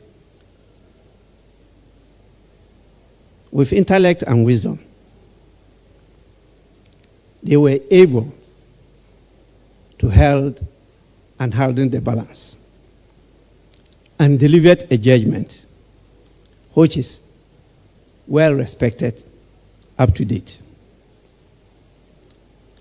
And these judgments have helped to preserve the constitutional architecture upon which our democratic governance is anchored as of today. Now, looking at the Supreme Court as the protector of fundamental rights and freedoms, let me say this. It is equally significant, very significant, that the court's contribution to the protection of the fundamental rights and freedoms guaranteed under Chapter 5 of the Constitution have also not been found wanting. Constitutions ultimately exist for people. Their legitimacy depends not only upon the organization of public power, but also upon the protection of human dignity. The Supreme Court has, over the years, progressively developed a rights-centered constitutional jurisprudence. Through decisions such as New Patriotic Party versus the Inspector General of Police, Ahoma Okanse versus the Electoral Commission, Center for Human Rights and Civil Liberties versus Attorney General, Awuni versus West African Examination Council, and Martin Kpebu. The court has reinforced the principle that constitutional rights are not merely declaratory ideals, but enforceable legal guarantees. In doing so, it has strengthened public confidence that liberty remains protected by an independent judiciary. How has all this anchored the stability of our democracy? Perhaps nowhere has the Supreme Court's constitutional significance been more evident than during periods of political contestation. Every constitutional democracy is ultimately tested, not during periods of consensus, but during periods of disagreement. Ghana has experienced such moments. Yet one of the defining characteristics of the Fourth Republic has been the willingness of political actors to submit even the most contentious constitutional disputes to judicial determination. I will cite just one: the 2012 presidential election petition. That petition remains perhaps the clearest demonstration of this constitutional maturity. It tested the Supreme Court. Regardless of different political opinions regarding the outcome, the proceedings demonstrated that constitutional controversies of the highest political significance could be resolved peacefully within the framework of the law. That remains one of the great constitutional achievements of the Fourth Republic. We owe the Supreme Court a debt of gratitude for saving our constitutional democracy.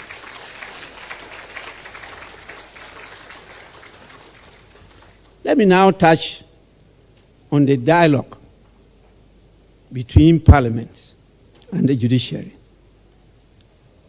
co-equal institutions. Perhaps no constitutional relationship better illustrates the maturation of Ghana's constitutional democracy than the evolving relationship between Parliament and the Supreme Court. The Fourth Republic has witnessed an increasing number of constitutional disputes involving parliamentary proceedings, legislative enactments, and the exercise of parliamentary authority. This development should not be regarded as evidence of institutional conflict. Rather, it reflects the natural consequence of a constitutional order founded upon constitutional supremacy and judicial review. Through its decisions, the Supreme Court has clarified the constitutional limits of legislative authority, interpreted parliamentary procedures, examined the scope of parliamentary privilege, and reinforced the principle that every constitutional institution, including Parliament itself, remains subject to the Constitution. Sometimes my good self have problems with some of their decisions. But who am I?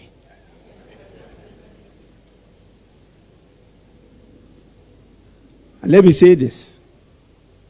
These decisions have not always escaped criticism within Parliament or the wider constitutional community. Nor should one expect, I should say, them to. Definitely, they are subject to criticisms, and sometimes some wild words are used against the court.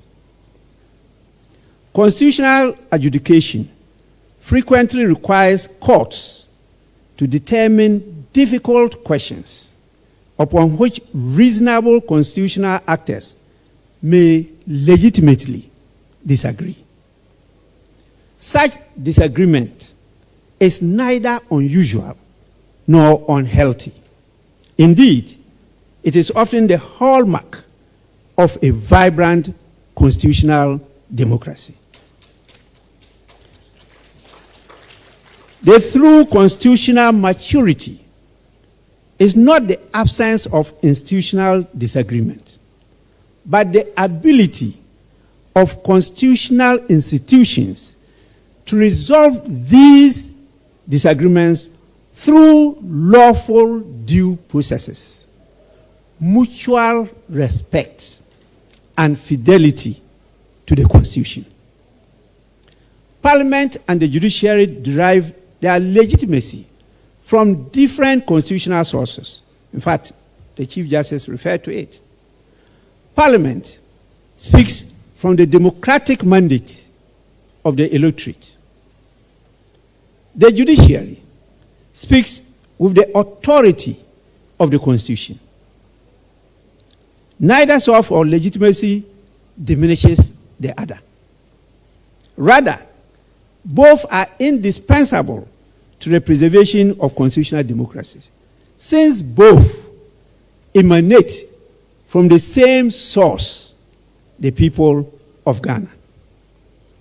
Accordingly, judicial review should continue to be exercised with due regard for Parliament's constitutional role as a representative institution of the supreme people, just as Parliament must continue to respect the judiciary's exclusive responsibility to interpret and enforce the Constitution. Both are called upon to uphold, preserve, protect, and defend the Constitution.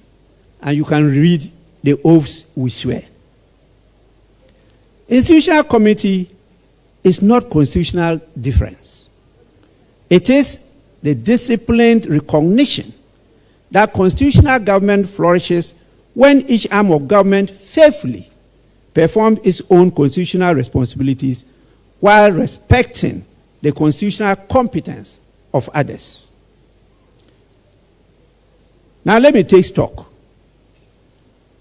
And this talk deals with institutional renewal and the stewardship of the Supreme Court. Taking stock always requires intellectual honesty. no constitutional institution, however distinguished, can rely upon its history alone. Every generation renews public confidence in constitutional institutions through its own conduct. The Supreme Court is no exception.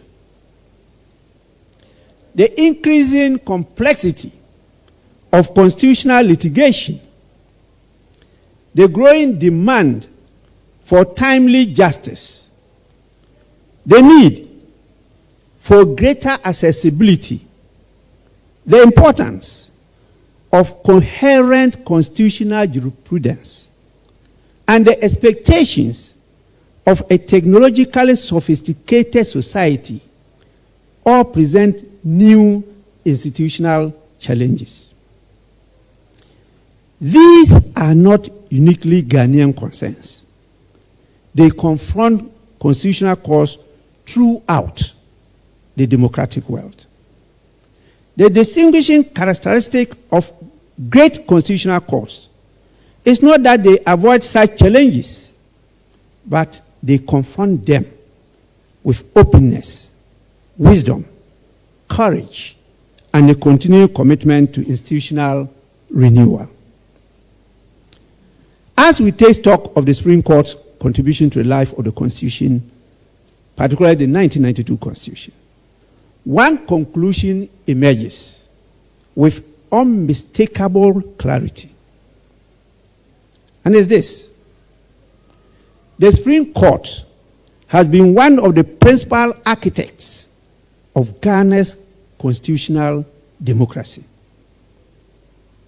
Through its jurisprudence, it has strengthened constitutional supremacy, protected fundamental rights, preserved democratic stability, clarified the relationship among the organs of state, and reinforced public confidence in constitutional government. In fact, for some of these reasons, in our new standing orders, we have to establish some new committees to try to assist the court in some of the matters that erupt in the country, so that not everything is sent to the Supreme Court. It will be so much inundated. And Ghanaians are worried about the numbers at the Supreme Court. They don't want more, they want less. Yet every day, they are cap in hand, going before the Supreme Court for handouts.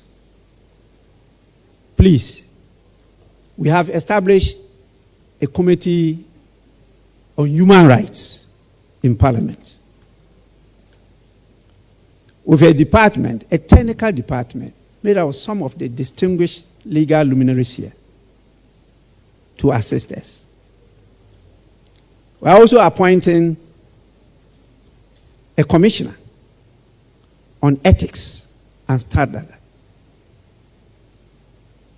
He should not be below the qualification of a court of appeal judge. We're doing all this and others to make sure that at least we can provide a buffer for the Supreme Court. But let's delve our hands and our heads and our hearts for the Supreme Court.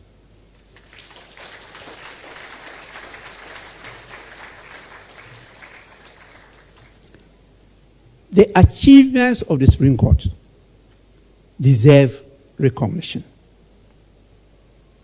but they also carry an enduring responsibility.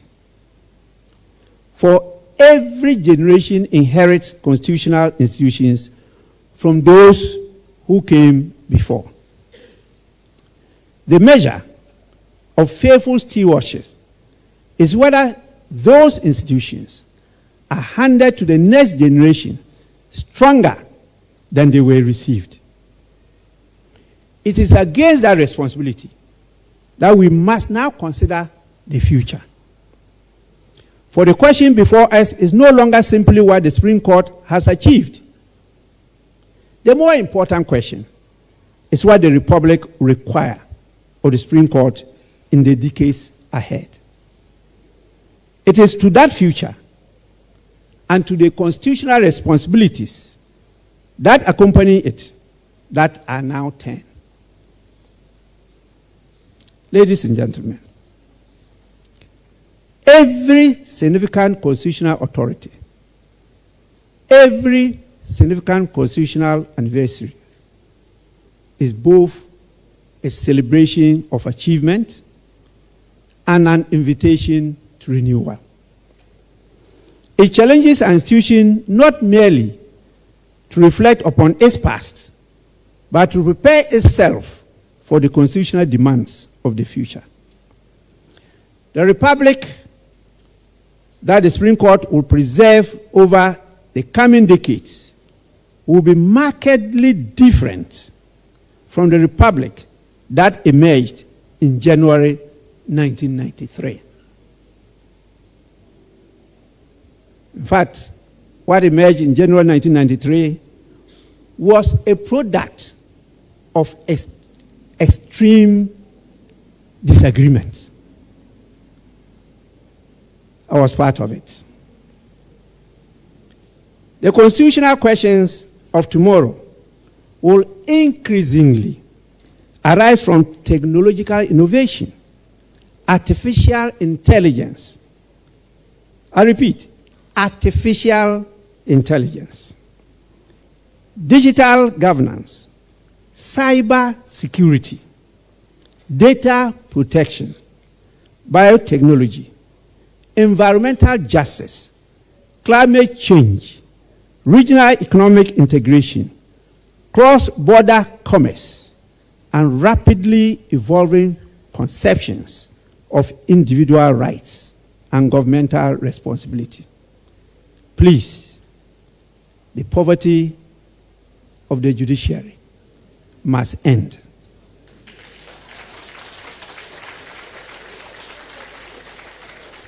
If we actually want them to perform, you can see the task ahead. My political colleagues, let's rise up to the challenge. The Supreme Court will be called upon to resolve questions that the framers of the Constitution could scarcely have anticipated. The Supreme Court exists to uphold the supremacy of the Constitution. Yet, while the issues confronting the court will inevitably change, its constitutional mission must remain constant. It exists to safeguard the rule of law. What is the ground of the rule of law? The Constitution. We say we are doing constitutional review. This is another time for us not to blink, but to make sure we set the rule of law right. Well, the Supreme Court exists to truly and faithfully administer justice impartially, without fear or favor, affection or ill will. It exists to preserve the constitutional order upon which democratic governance depends. So if you give them some constitutional order and they want to remain faithful to it and interpret and enforce that rule of law, please, it doesn't lie in your mouth to come back to attack them. And so I'm urging all of you that this opportunity for us to have a second look at our Constitution should be taken seriously by all of us. I will not blink my eye. And I call on all of you to remain awake, like election day.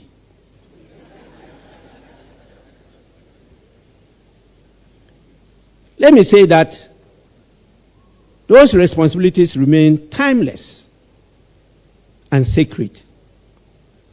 The greatest tribute we can pay those who built this institution is not merely to celebrate its history, but to leave it stronger than we found it, more independent, more accessible, more transparent, and more intellectually rigorous. May the next 150 years produce a Supreme Court admired not merely because its decisions are final, but because its reasoning is principled. Its processes inspire confidence. And every Ghanaian, regardless of status or political persuasion, approaches its doors with the quiet assurance that justice will be done according to law. You heard the positions are held. I can give you accurate history because I'm a student of history too, not only of law and governance, of each political tradition. And what is happening today should not be happening unless we are not learning the lessons of the past. Please, don't blame me when I snap in presiding the House. It's because of what I have experienced, what I have gone through, what I have heard and seen in this country. And sometimes you can engage me in private. I will disclose to you. Some are not good for the public. I don't know it all, but at least I can share these experiences and information with you. Let me now look at a little bit of the independence, impartiality, and constitutional accountability. I promise not to take you more than 2 hours.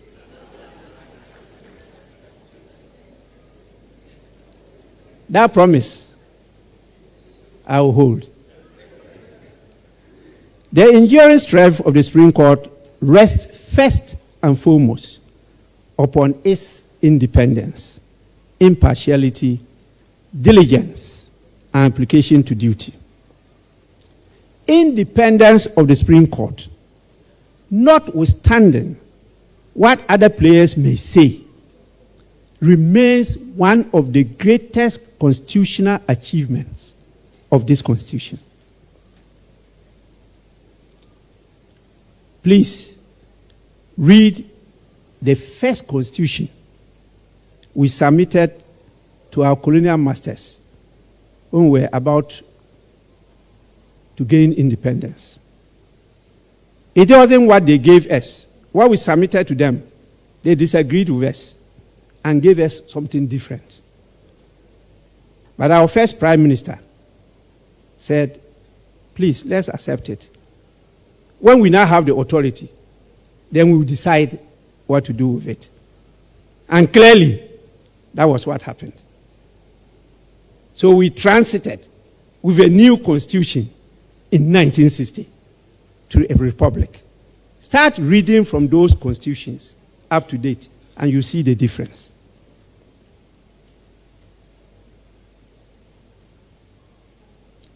Without an independent Supreme Court, constitutional supremacy would become vulnerable, fundamental rights insecure, and democratic governance uncertain. I pray that the Supreme Court of Ghana will continue to demonstrate the qualities that have made it a venerable and revered national arbiter. The court should persevere in upholding the rule of law. That will be its priceless contribution to Ghana's development. Independence, however, is not an end in itself. Its constitutional purpose is to enable judges to decide cases according to law, free from improper influence, external pressure, or political expediency. Political expediency belongs to the politicians, not to the judiciary. Independence must therefore always be accompanied by an equally profound fidelity to constitutional principle. Not only the court or the judiciary, but each and every one of us. The culture of constitutionalism must be cultivated by all of us. The confidence of the people is the judiciary's greatest institutional asset. That confidence cannot simply be assumed, because judicial authority is constitutionally guaranteed. Just because it's guaranteed, we cannot assume that the people are confident in whatever happens in the judiciary. It must continually be earned through integrity, through impartiality, through consistency, and through intellectual rigor of both the institution and the people serving it. Above all, it is earned through judgments that persuade by the force of constitutional reasoning and benefits to reinforce public confidence that justice has been administered according to law. But there are some dangers. I'll restrict myself to only two. Those two dangers are twin dangers. As the court looks to the future, it must remain vigilant against these two constitutional dangers. The first is constitutional overextension. The Constitution entrusts enormous authority to the Supreme Court. Jurisdictionally, the Supreme Court exercises an exceptionally broad and multifaceted jurisdiction. Many of the judges and the lawyers will tell you the uniqueness of our Constitution, and particularly what we set up as Supreme Court. I don't know where else in the world you have one like that. My studies as a student hasn't revealed any. There are pieces from all the jurisdictions we have put together and created something unique, something that is meant for Ghana. The court must resist the temptation to extend its jurisdictional powers to matters that might be considered as constitutional overextension. The authority of the court must always be exercised with constitutional discipline. Courts strengthen democracy, not by assuming responsibilities entrusted to the political branches, but by ensuring that every institution faithfully performs the responsibilities assigned to it by the Constitution. My humble submission is for the Supreme Court to deploy its powers in ways which make the law serve the purpose of society. The temptation to substitute judicial preference for constitutional command must always be resisted. I don't want to cite cases in this respect. The second danger is excessive judicial restraint. There will be moments where constitutional rights are threatened, constitutional limits disregarded, or democratic institutions placed under strain. At such moments, excessive restraint may prove as damaging to constitutional democracy as excessive intervention. In the same way, the Supreme Court should, I want to quote this, it's from one of your illustrious writers, a jurist. I quote it. In the same way, the Supreme Court should, and I quote, restrain itself from expanding its jurisdiction by interpretation to cover more and more non-strategic cases. Its caseload needs to be limited so that it can be more effective and able to concentrate on the leading strategic leader issues affecting national life, unquote.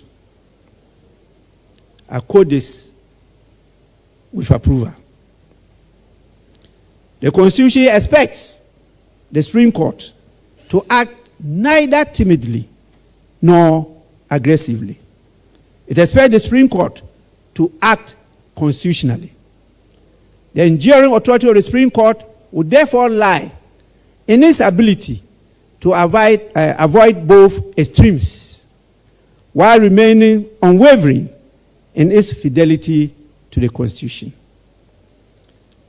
One other issue I want to highlight is the need for jurisprudential coherence.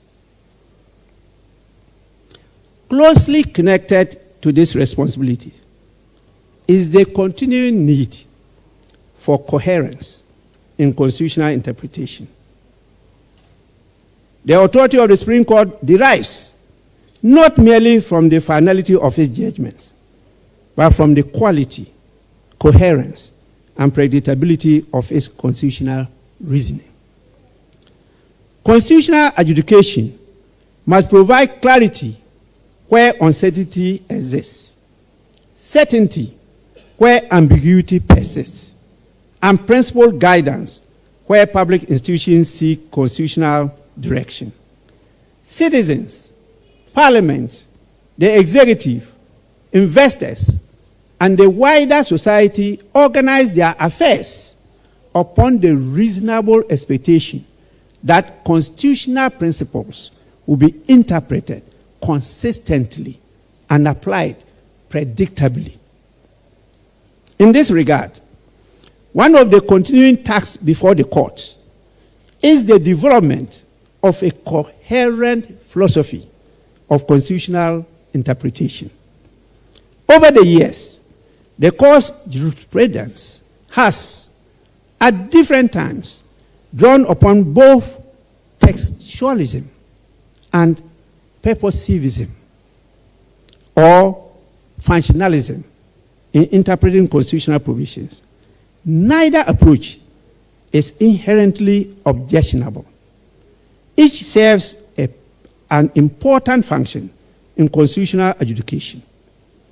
Textualism reminds us that judges must remain faithful to the language adopted by the people in their constitution.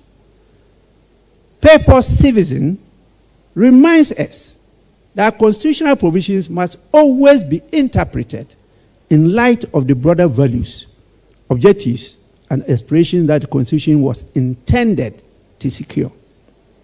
The challenge, however, is not the legitimacy of either methodology. The challenge is ensuring principled consistency in determining when each approach is appropriately employed. Where constitutional interpretation appears to oscillate unpredictably between textualism and purposivism without a clearly articulated judicial framework, uncertainty may arise in the law. Such uncertainty affects not only litigants before the court, but also Parliament, the executive, and every public institution that must order its affairs in accordance with the Constitution. The continued development of a coherent interpretative methodology, transparent, principled, and firmly anchored in the Constitution, will therefore remain one of the Supreme Court's most important responsibilities in the years ahead. For the rule of law requires not only that justice be done, but constitutional reasoning itself be sufficiently coherent, principled, and predictable to command public confidence. Ladies and gentlemen, perhaps the greatest constitutional responsibility awaiting the Supreme Court is the preservation of the delicate balance established by the framers of the Constitution and the smooth, harmonious transformation of this balance, the balance of equilibrium of the partners of government. Please, I reiterate, it's incumbent on all of us now to make sure that we assist the Supreme Court in reviewing this Constitution. The Constitution 1992 deliberately distributes public power among three independent arms. And I told you, the Parliament legislates, not the executive, but the executive president governs. I read some texts and they talk about the executive. Anyway, the executive power is defined by the same Constitution as the person in which it resides. And the same Constitution tells us it resides in the president. So when you are talking about the executive, you are not talking about ministers of state and the others. We are talking about one person, the president. And this has been compounded by the various parties. By the various parties.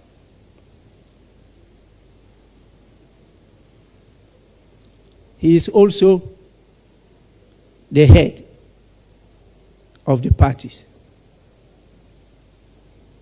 And he is the commander-in-chief of the Ghana Armed Forces. He appoints almost everybody, except those in parliament. We are elected. We are not appointed. And so those of you who say that I've been appointed, please, you are getting it wrong. I was elected by your representatives. This is very important for constitutional review. If not, we have just dressed autocracy in constitutional ways. I won't say more.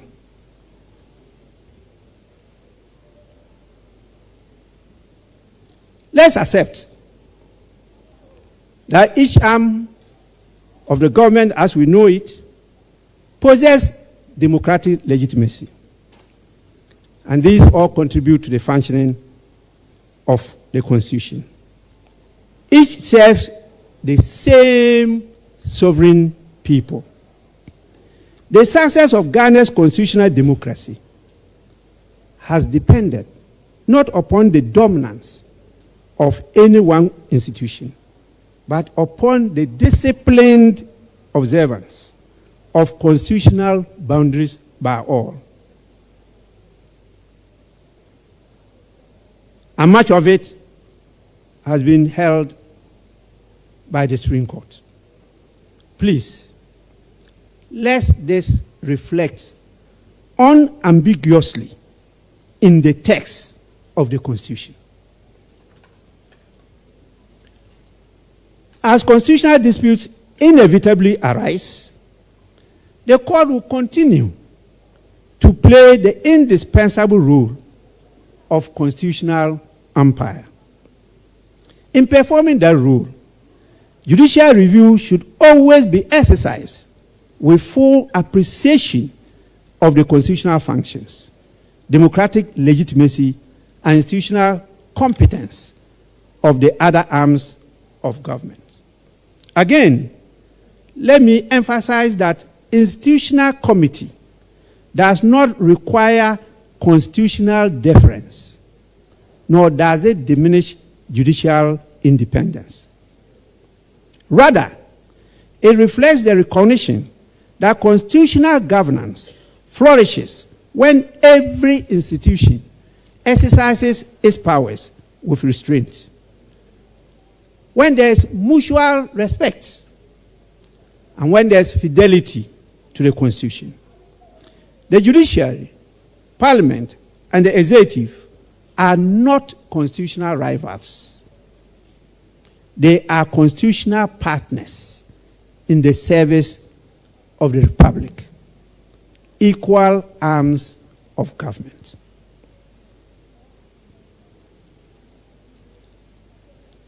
My charge to the Supreme Court. Permit me, therefore, to conclude this forward-looking reflection with a respectful constitutional charge to the Supreme Court. I've been reminded that I've already used 1 hour 25 minutes. I assure you I won't use up to 2 hours.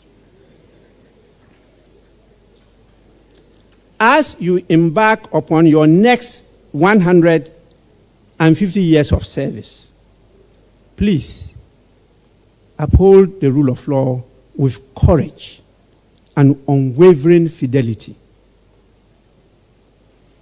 You have a friend in me, and I will always come to your defense, even when your decisions are against me.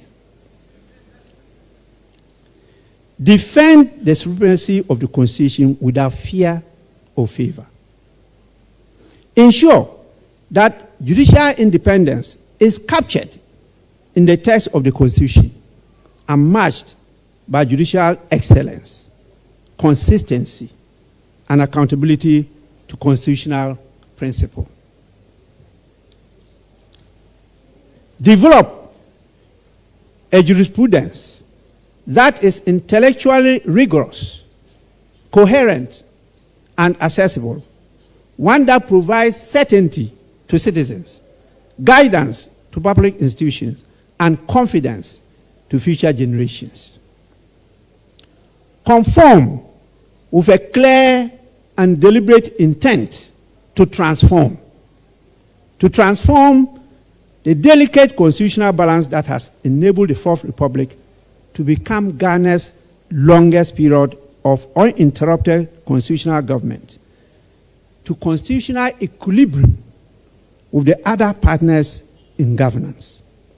Remember that every constitutional judgment speaks before the immediate parties, but beyond them, and speaks beyond also the court.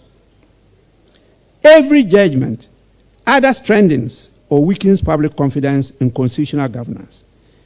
Every judgment contributes to constitutional culture that future generations will inherit. Above all, ensure that every decision of the Supreme Court leaves the Constitution stronger than the court found it. History will not judge this great institution merely by the number of judgments it has delivered or the distinction of those who have adorned its bench.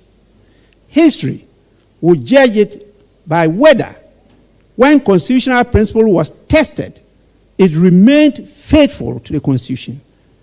Whether when the rule of law was challenged, it stood firm, and whether through its jurisprudence, it secured the future generations an enduring constitutional democracy founded upon Ghana's motto, freedom and justice. More importantly, the true measure of the Supreme Court's greatness will not simply be the quality of its judgments, but the confidence every Ghanaian has that justice will be done according to law. In the first 150 years, the Supreme Court established itself as one of the great institutions of our republic. May the next 150 years establish it among the world's most respected Supreme Courts, an institution whose jurisprudence continues to illuminate the path of constitutionalism, deepen public confidence in the administration of justice, and secure the democratic future of the Republic of Ghana. Congratulations to the Supreme Court of Ghana for the 150 years of distinguished service to the nation. May its next century and a half be marked by unwavering dedication to the Republic of Ghana. I now take comfort in the legal maxim, omnia praemuntur rite esse acta. I thank you all for your attention.